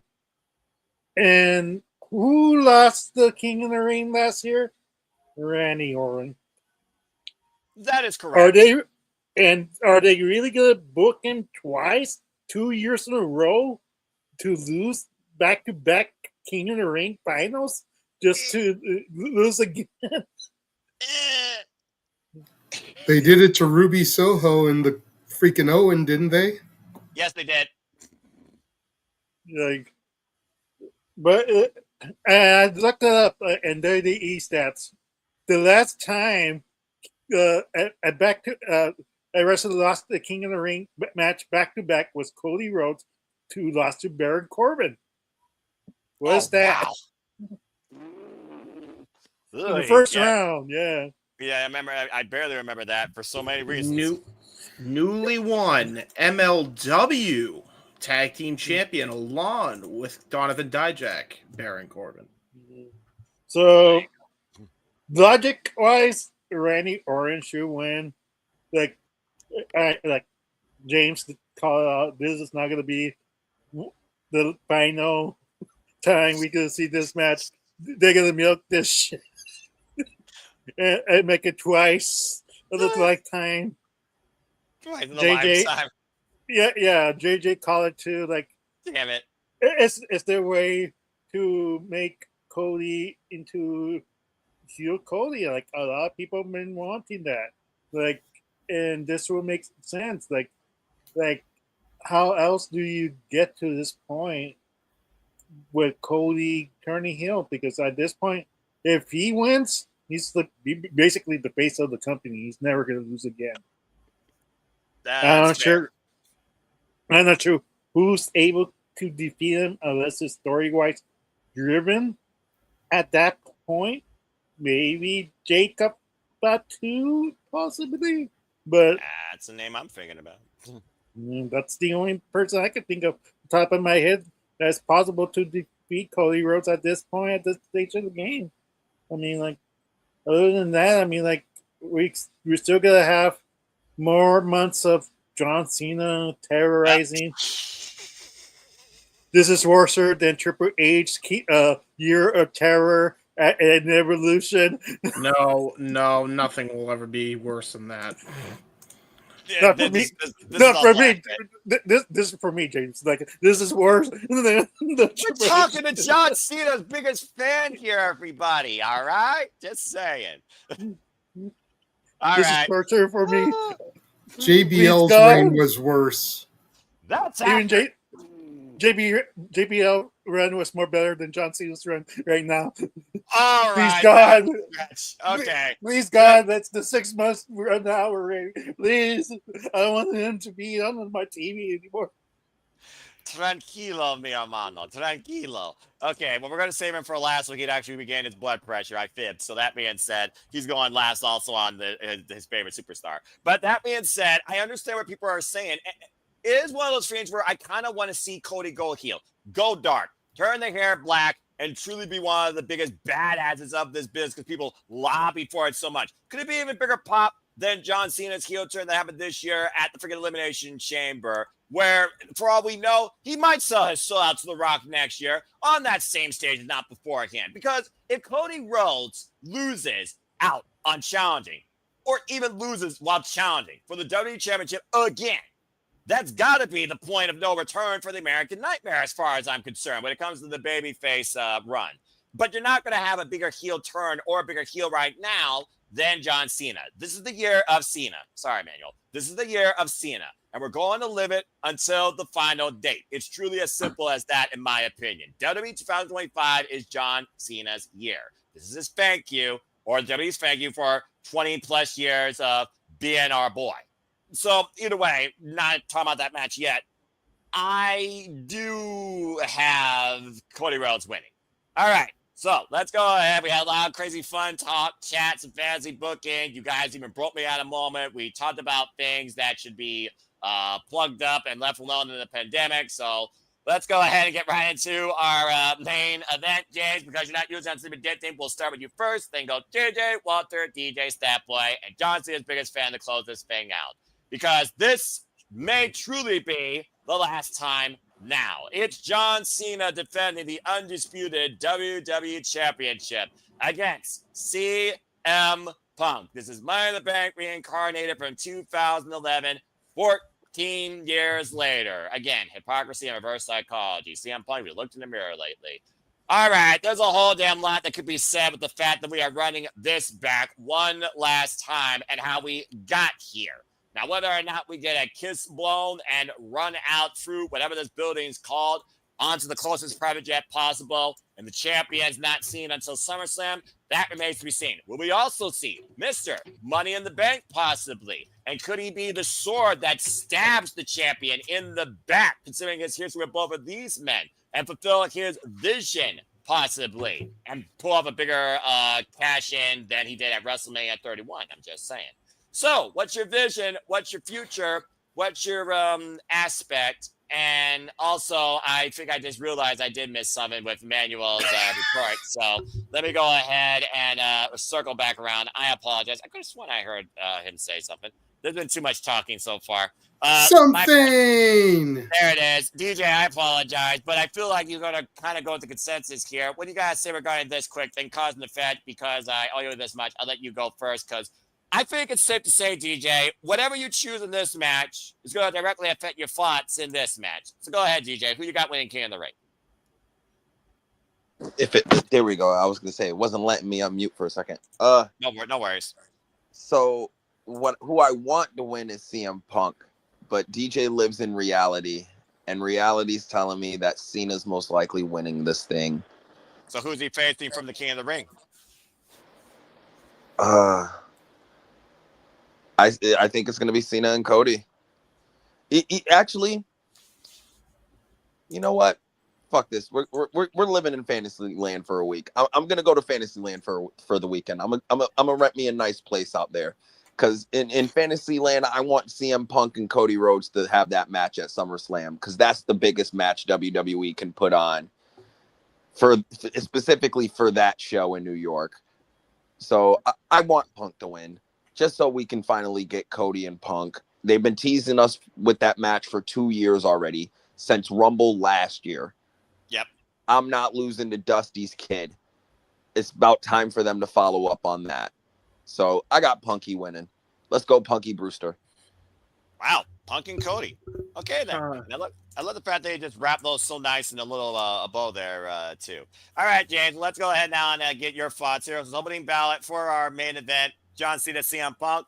We're in it's already Bizarro World. We're in Saudi Arabia, and CM Punk's wrestling in Saudi Arabia. Let me say that again. CM Punk's wrestling in Saudi Arabia. If you know, you know, folks. James, go ahead. What do you guys say concerning the WWE Championship? Does Seth Rollins show up? Does Ron Killing show up? Does Travis Scott show up? What the hell happens here? How insane does this come? Do we acknowledge somebody returning? What happens? Go ahead.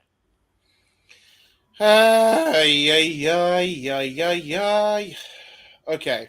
Accurate. First of all, for those who don't know, I'm just going to say it in 3 words for why Phillip Brooks is wrestling in Saudi Arabia. A good boy clause. All right, there you go. I really waited till the last minute to pull that fucking card out, huh? Cena's winning. Cody, it's Orton Cena again, because I will not let WWE fool me a second time. As I said, we're getting Orton Cena again for the last time. Trademark. Again, Cena wins. Lol. Cena wins, lol. All right, so there we go. So we got a split decision. CM Punk and John Cena. So look, it's not unanimous. Look, we all know it's unanimous at this point. I just didn't insert a bunch of Cena graphics and his bald spot.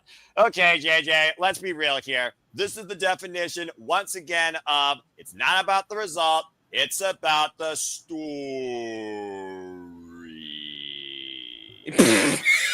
Into SummerSlam. So let's go ahead and get your pen to paper and book the hell this friggin' final thing out. And what the hell does this lead to for SummerSlam? Go ahead and lend your thoughts. Well, I'm going to go with John Cena on this, despite me rocking the Punk shirt. No shit.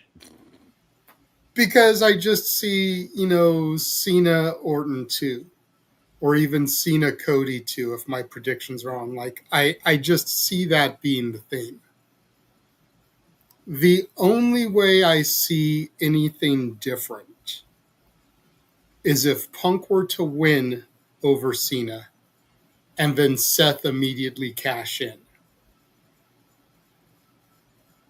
And then we'd have Cody versus Seth at SummerSlam. because by Seth winning the WWE title, he'd immediately come over to SmackDown because got a challenge for his brand's championship. That is correct. And since both Cody and Randy are SmackDown guys anyway, and since Seth was Cody's shield when he won the title, there would be some story there. Mm-hmm. What's the opposite of a shield, folks? You know, I couldn't see Orton and Seth. I don't think that would make a lot of sense within the context of the story that's being told. But I still, my heart is saying Orton Cena too. All right. Fair You know, enough. it's times like these that make me wish that we weren't talking about this predictable ass shit, and rather I'd like to talk about some cool shit. Like, did y'all know MJF showed up at MLW to assault Mystico? That was fun. Oh, neat. I guess I God could- damn you, James. Sorry. Why? Were you gonna watch it? I legitimately was going to show the video once we got off the air. But Oh. since you went and gave away the spoiler, there's no fucking point. Well, you could just show it. All It's a good- right. It is a good segue. And yes, I was going to watch it. Sorry, So, I didn't know this. For those that don't know, James Hebert, you'll be lucky now if you do not feel the wrath of the moderator of the Saturday Shenanigans, JJ Williams. You really just fucked up. Ladies and gentlemen, please mark the timestamp. This is the You moment. fucked up. You fucked up. You Sorry. fucked up. I didn't know. Do you have the video? We're not. Have you never heard Noah talk about spoilers in 3, 2, Oh. to give actually people that don't want to hear it a chance to, mute or something? Nobody knew Something! that. You Oh, there you fucking idiot! Well, James's tism is tisming. yeah, I was about to Yeah. say that happened. Listen, to be fair, I don't think anybody knew that MLW was going to do something this crazy. All right, I didn't even think that, to be honest. I'm actually not surprised considering everything going on in AEW.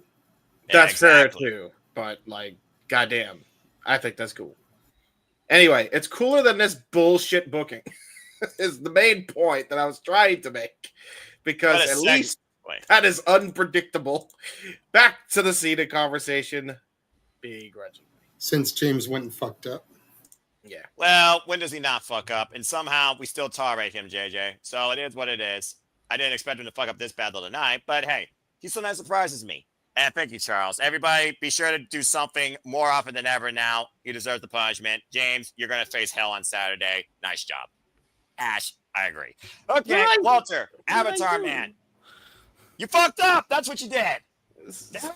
Anyway, James, Walter, don't fuck up. Go ahead and see how you can try and see how CM Punk gets fucked up against John Cena. Go for it.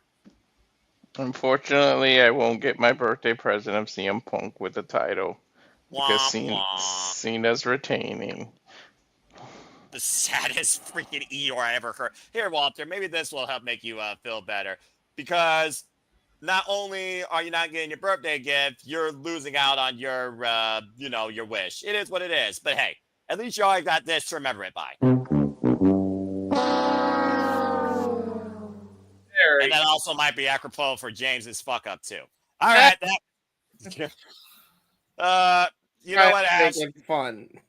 Ash, you're too nice. You got to be a little bit more harsher than that. I'm just saying. But I respect both of your tisms, even though one tism is absolutely driving one person's blood to an all-time high. JJ, tranquilo. It's all good. Okay. That being said, hi, Stat Boy. Let's go ahead and freaking talk about this, shall we? So, CM Punk, John Cena, last time is now. It's kind of interesting how each and every championship match, last time is now. Although we're guaranteed last time is not now, come freaking SummerSlam, regardless of result, because I imagine you are not going to pick CM Punk to win this. Go ahead.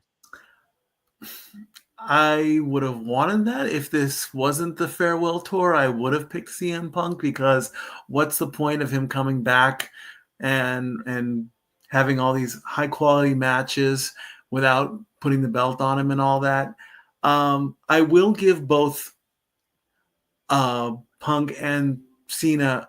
They were both, I believe, they were both very adamant before everything happened the way it did. They were both very adamant about not going overseas. So I will give them some points for that they're actually going to take one for the team and go over there and put on a show and work and give the WWE fans their moment of clarity. So, and I always thought that they were both on the idea of that they don't like the Saudi money or whatever, or they just weren't feeling safe over there. So That's correct, Mikey. They're both hypocrites, not just CM Punk. Let's change that narrative. Exactly. Took the words out of my mouth. Please continue, Stat Boy. I did not think this night would be a lesson in human psychology, but that's basically what this has become. Go ahead, Stat Boy. Yeah, I mean, I see that's why I love my brother up there in the corner, because he has no vault. He says what he wants. I wouldn't have gone that far and called them both hypocrites. I would have just praised them and left it at that. Of course, JJ's always had more balls than I have ever had, and he knows how to use them. But all right, that's me giving him his flowers that he justly deserves on every time he opens his mouth. I love you, my brother. But it's another answer in the face. Cena is going to retain, and I seriously am starting to believe that he will keep this belt around his waist, and he will. But what I want to know is why during Fanatics Fest he was the happy-go-lucky John Cena that he used to be. He even went on the Stephen Colbert show, and he invited the crowd to do "Let's Go Cena, Cena Sucks." If you're supposed to be this angry, horrible wrestling killer when you're in the ring, but when you're outside of the ring, you're the fun-loving, interview-giving, question-answering John Cena good guy. Where are you trying to really kill wrestling by killing kayfabe as well too? I mean, what are you doing there, John? We know you're going to keep the belt. I'm starting to believe it. Cena wins hands down. We do the push to Cena and Cody for SummerSlam. I think he literally answered his own question, but let's go ahead and get JJ's educational thoughts towards that, considering he also not only interviews the business, he once worked in the business. So please, JJ, answer that question. I want to touch on two things that boy said. Number one, I use the term hypocrite because that's what everybody on the IWC is calling Punk, but they're not throwing the same thing towards Cena. That's why I use that word.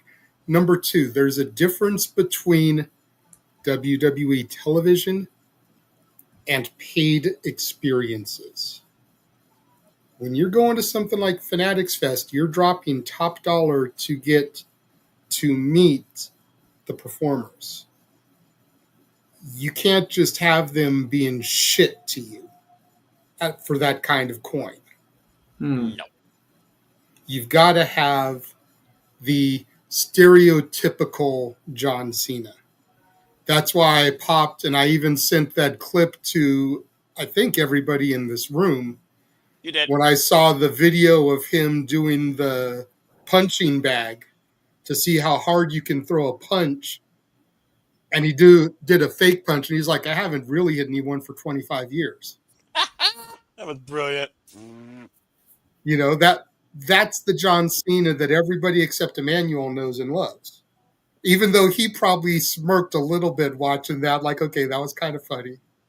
Look at Emmanuel's face. Give it to him like that much, because that was... There it is. I see a tiny bit.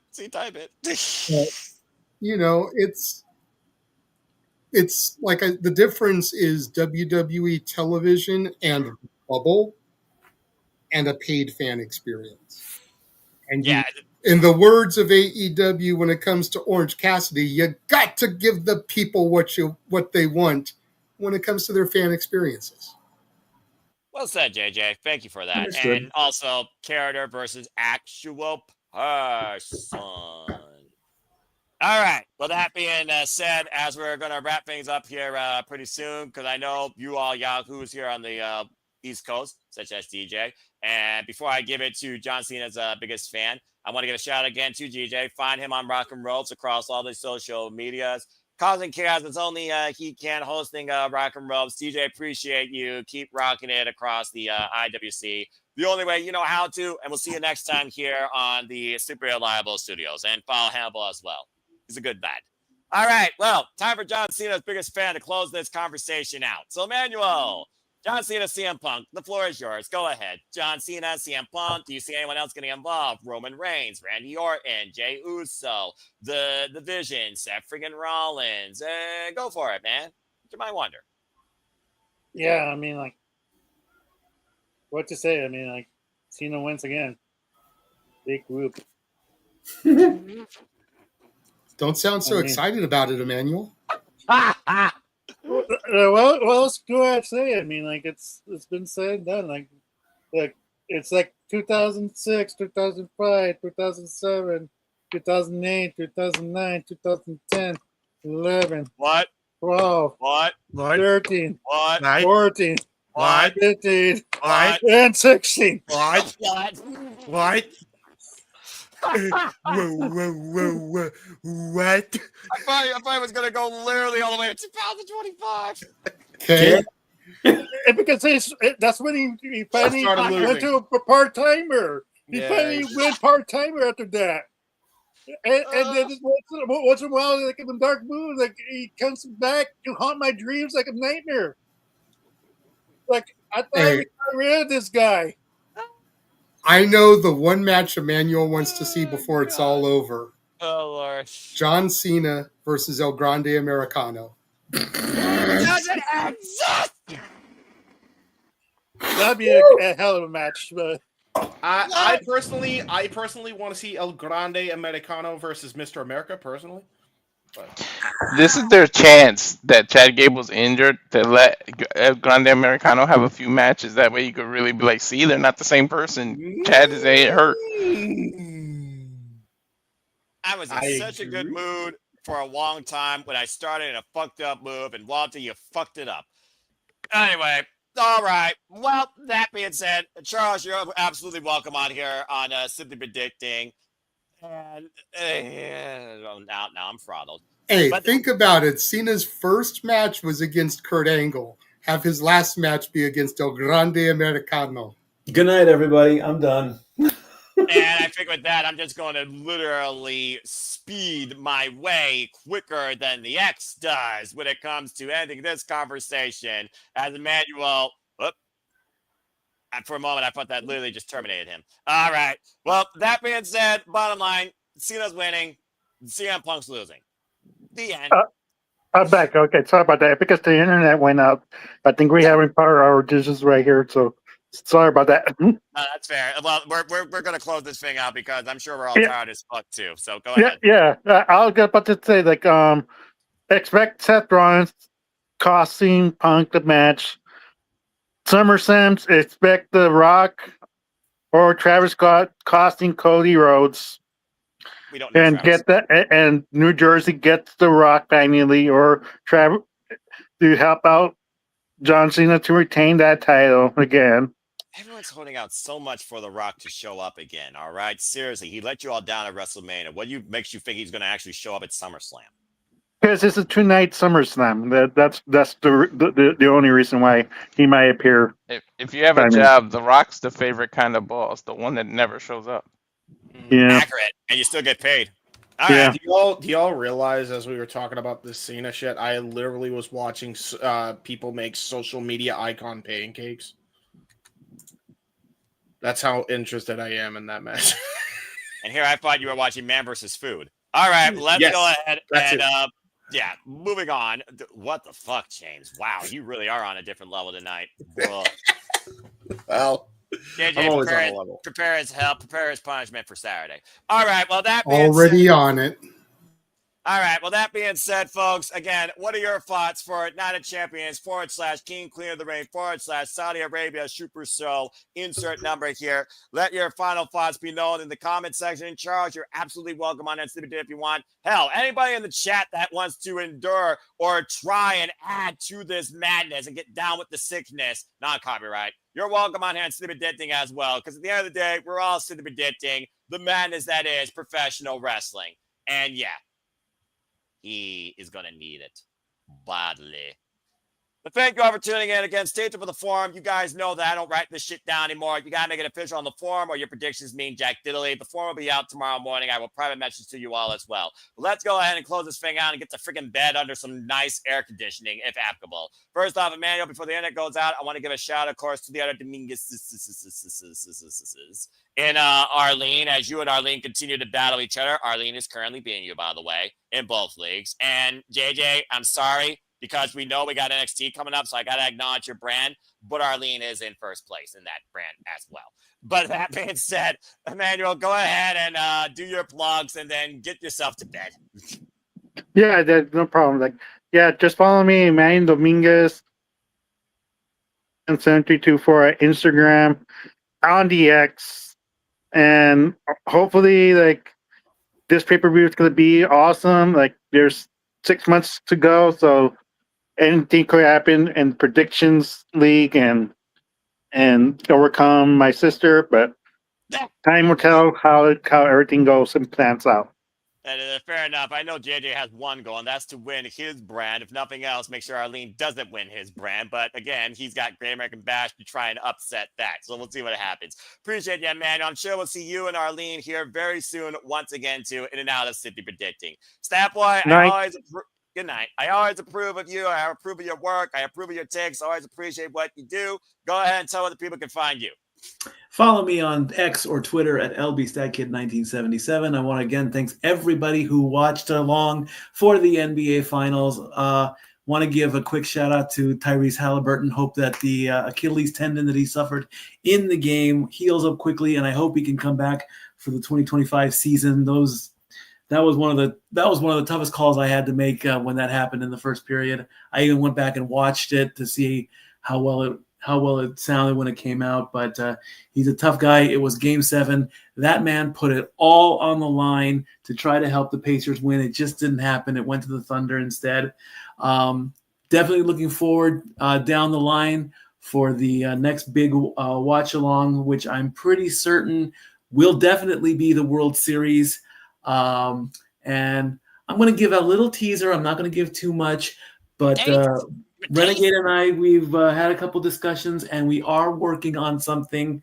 I've got ideas going in my head. I'm working on scripts and everything. So something new will be coming along the horizon, but that's all I'm going to say. I love you all, family. Thanks for having me on. Statboy out. Appreciate you. Till next time. And then there was four of the Super Reliable Studios and our crazy madness. Lord help us. Well, James, you've already fucked up, but go ahead and see if you don't fuck up your plug. Go ahead and some of the people can further engage with your tism and insanity too. I mean, brother, I always fuck up my plugs. What do you mean? You guys... That's accurate. That's why I don't have it in my city predicting brand. So just go ahead and speak. You guys can find me on YouTube, Instagram, and X at this icon, the little @ right here, and on Facebook at James C. Heber if you want to follow me. I'm really cool and dumb chains on your threats. Usually is. Sort of predicting anything, but I gotta get a logo that starts saying that from now on. Continue. This is true. So, you guys can check out my uncle's documentary. Part 2 is actually out right now as we speak. It's there. It exists. It's not the Loch Ness Monster. Currently on my uncle's YouTube channel right now. If you love Part 1, you'll love Part 2. So go check it out right now. And Part 3 will be very quickly along. I'm already almost got the rough draft finito. And then I have a Let's Play tomorrow. Super Mario Eclipse. Gonna be a good time. It's gonna be good. Gonna be trying to beat Bowser in Super Mario Sunshine. New type of Bowser. So not the one that you know, but the one that is like Super Mario World on crack. So if you want to see me fail, rage, and eventually succeed, subscribeth and enjoy. That's all. Charles, reach out to my talent scout, JJ, who approves and disapproves and always has the best people on here as far as city predicting. We will definitely have you on here, JJ. You know what to do. And that being said, JJ, we always continue with what we do, whether we cover, whether we host, as you've had me moderate at times for your shenanigans, always happy to help out a friend, but always happy to truly engage with you, my brother. Been a pleasure. Again, go ahead and tell the people, because I do actually have your yes.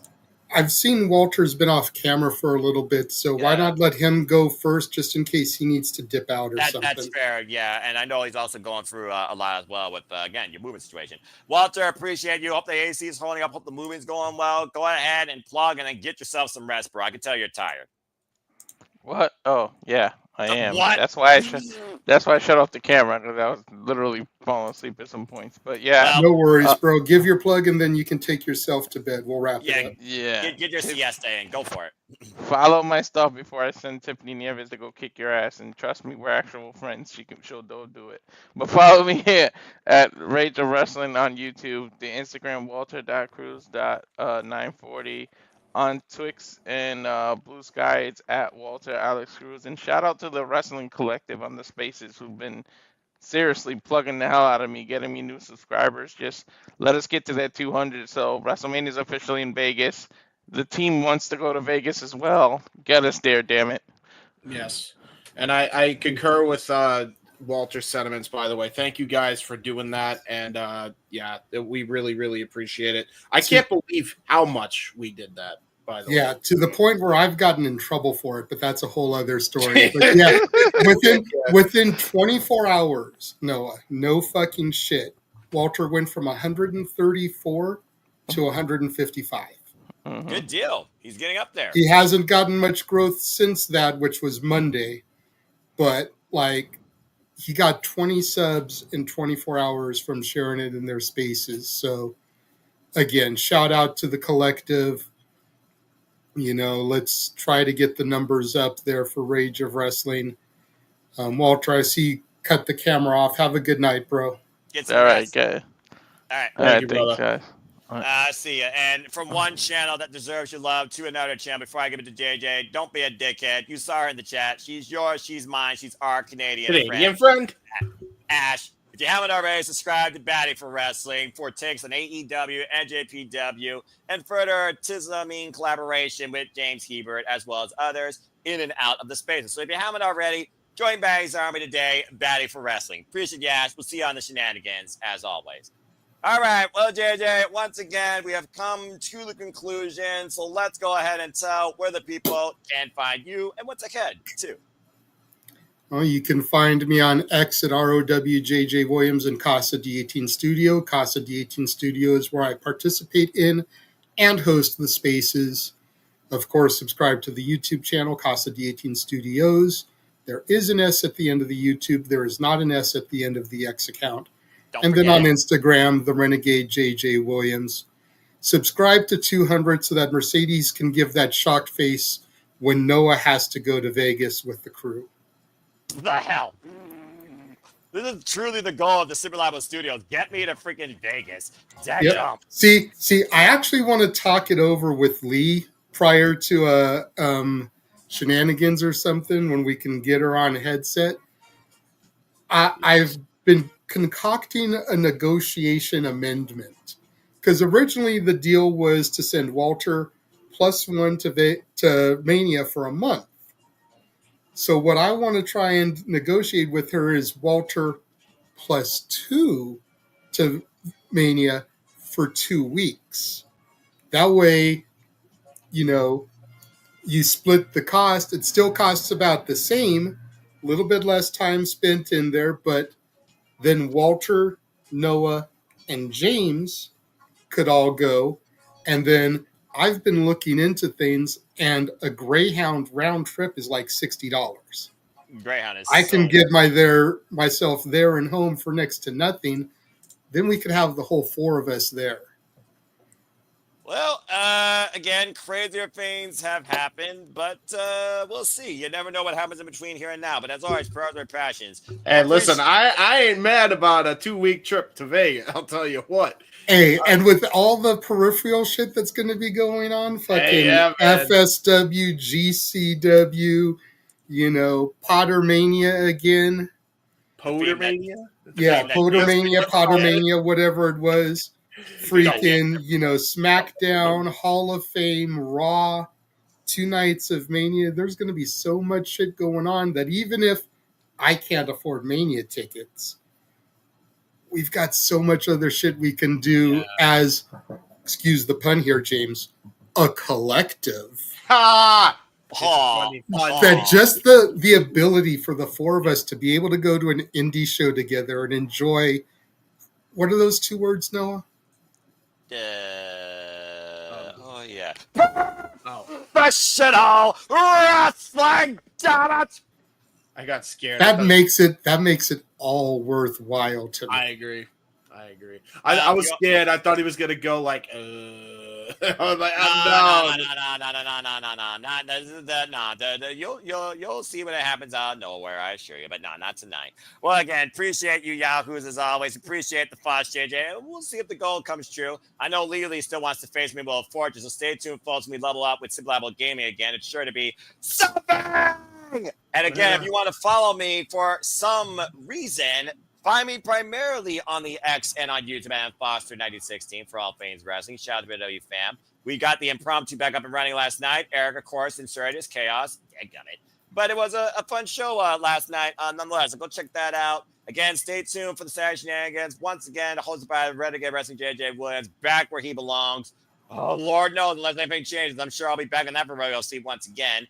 And again, stay tuned for more Cindy, of course, because July has so damn much coming up that all the leagues are sure to be affected when it comes to the scoreboards. Of course, we got Great American Bash for NXT, WWE Evolution, AEW, all in. The possibility of Saints becoming sinners for it.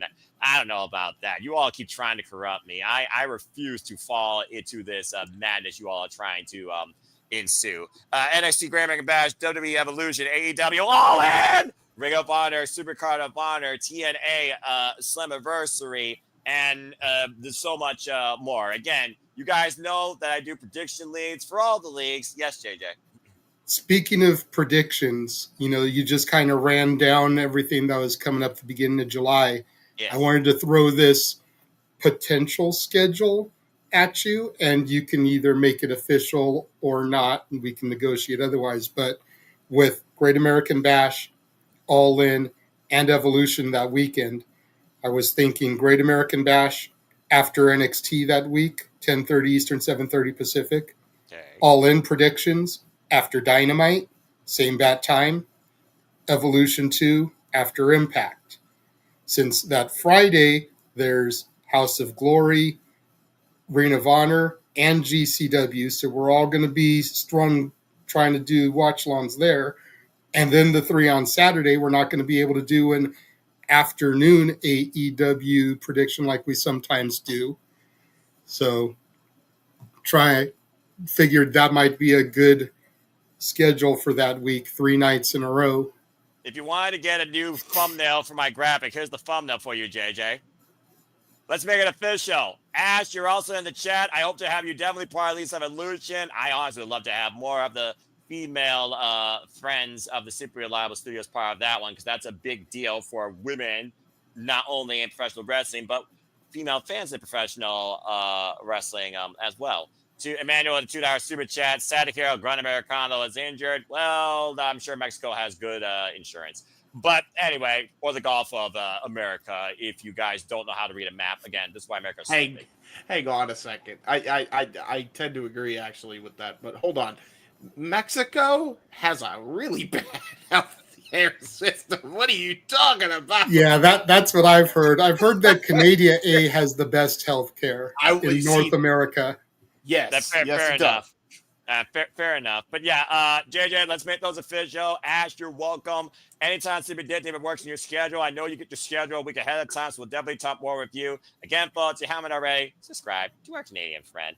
And I hope to have you part of those panels. And yeah, JJ, let's do that. Again, folks, I keep track of all the leagues. You saw the WWE, Colin right now, and Gino, the No DQ moderator. Of course, the other moderators of the No DQ review. And subscribe to Gino, by the way, too. Of course, he's always living up in Rocket League and doing great stuff in No DQ review. You saw Colin in the chat earlier. I appreciate you, my Ohio brother. Of course, I continue with all these leads. So Colin and Gino holding it down for WWE. Keaton Kieta, of course, holding it down for the Galaxy. In NXT, it's Dwayne and Matthew, actually, who are leading in that. While, again, Arlene is still leading the Galaxy. But she's tied, actually, with my friend Ashley and my fellow Horse Prediction, Mark Griffith. Of course, with Great American Bash, Greg right now and Ian are holding that down, but still anybody's race. And as far as the team, I mean, you can't be surprised where I'm at. I'm all elite for life. And, of course, TNA, because TNA matters, damn it. Shout out to the No DQ team that's part of that, the TNA faithful, actually holding it down there. So, again, if you are a fan of professional wrestling, come be part of any of the Super Disney Prediction Leagues, or come be part of these panels that are anything but simply predicting. So, again, Charles and Ash, keep in touch with me. Keep in touch with my friend JJ. He's the scout. I trust him when it comes to the right people to be part of these panels. First time we're continuing. So let him know. Let me know. I would absolutely love to have both of you on any of those panels. And shout out to Tilla, who also isn't here, but it's also my friend, Nola in TNA. Also a fellow friend and fan in professional wrestling. Follow her when it's wrestling time. We'd love to have her back on one of these panels as well. But that being said, as always, I'd like to conclude there are no winners, no losers, no betters. Just fans with opinions for this passion we all share. At the end of the day, folks, support one another, respect each other, protect your mentality too. Treasure your families. And just enjoy life and enjoy professional wrestling. It's truly as simple as that. But with that being said, thank you so much, y'all, once again, for tuning in to another insanely unique edition of Simply Predicting Anything But. Please like, subscribe, comment, tell a friend, hit the bell as video goes live on demand on this show or any YouTube channels here in the Simply Studios. Got up that new brand graphic. I love that, by the way. As our family continues to expand and hope to be that reliable, trusting, unbiased, fair, and overall worthwhile source for you to engage across all things professional wrestling too.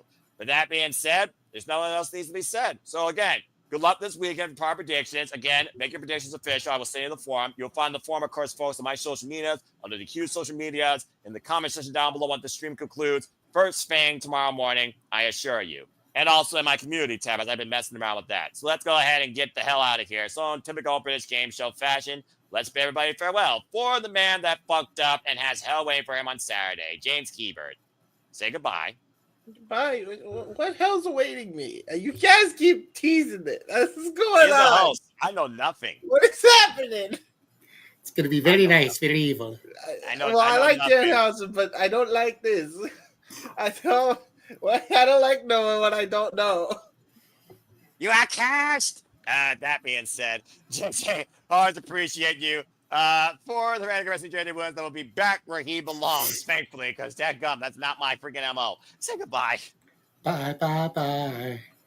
And to all of you in the chat that make all this possible, week in and week out, included but not limited to Jamboree 20, Charles, Safet, Nathan, Colin, our Canadian friend Ash, the Dominguez that are always willing to lend their thoughts with or without a super chat, and Matt and Nicholas Ferrante and others. Thank you all once again.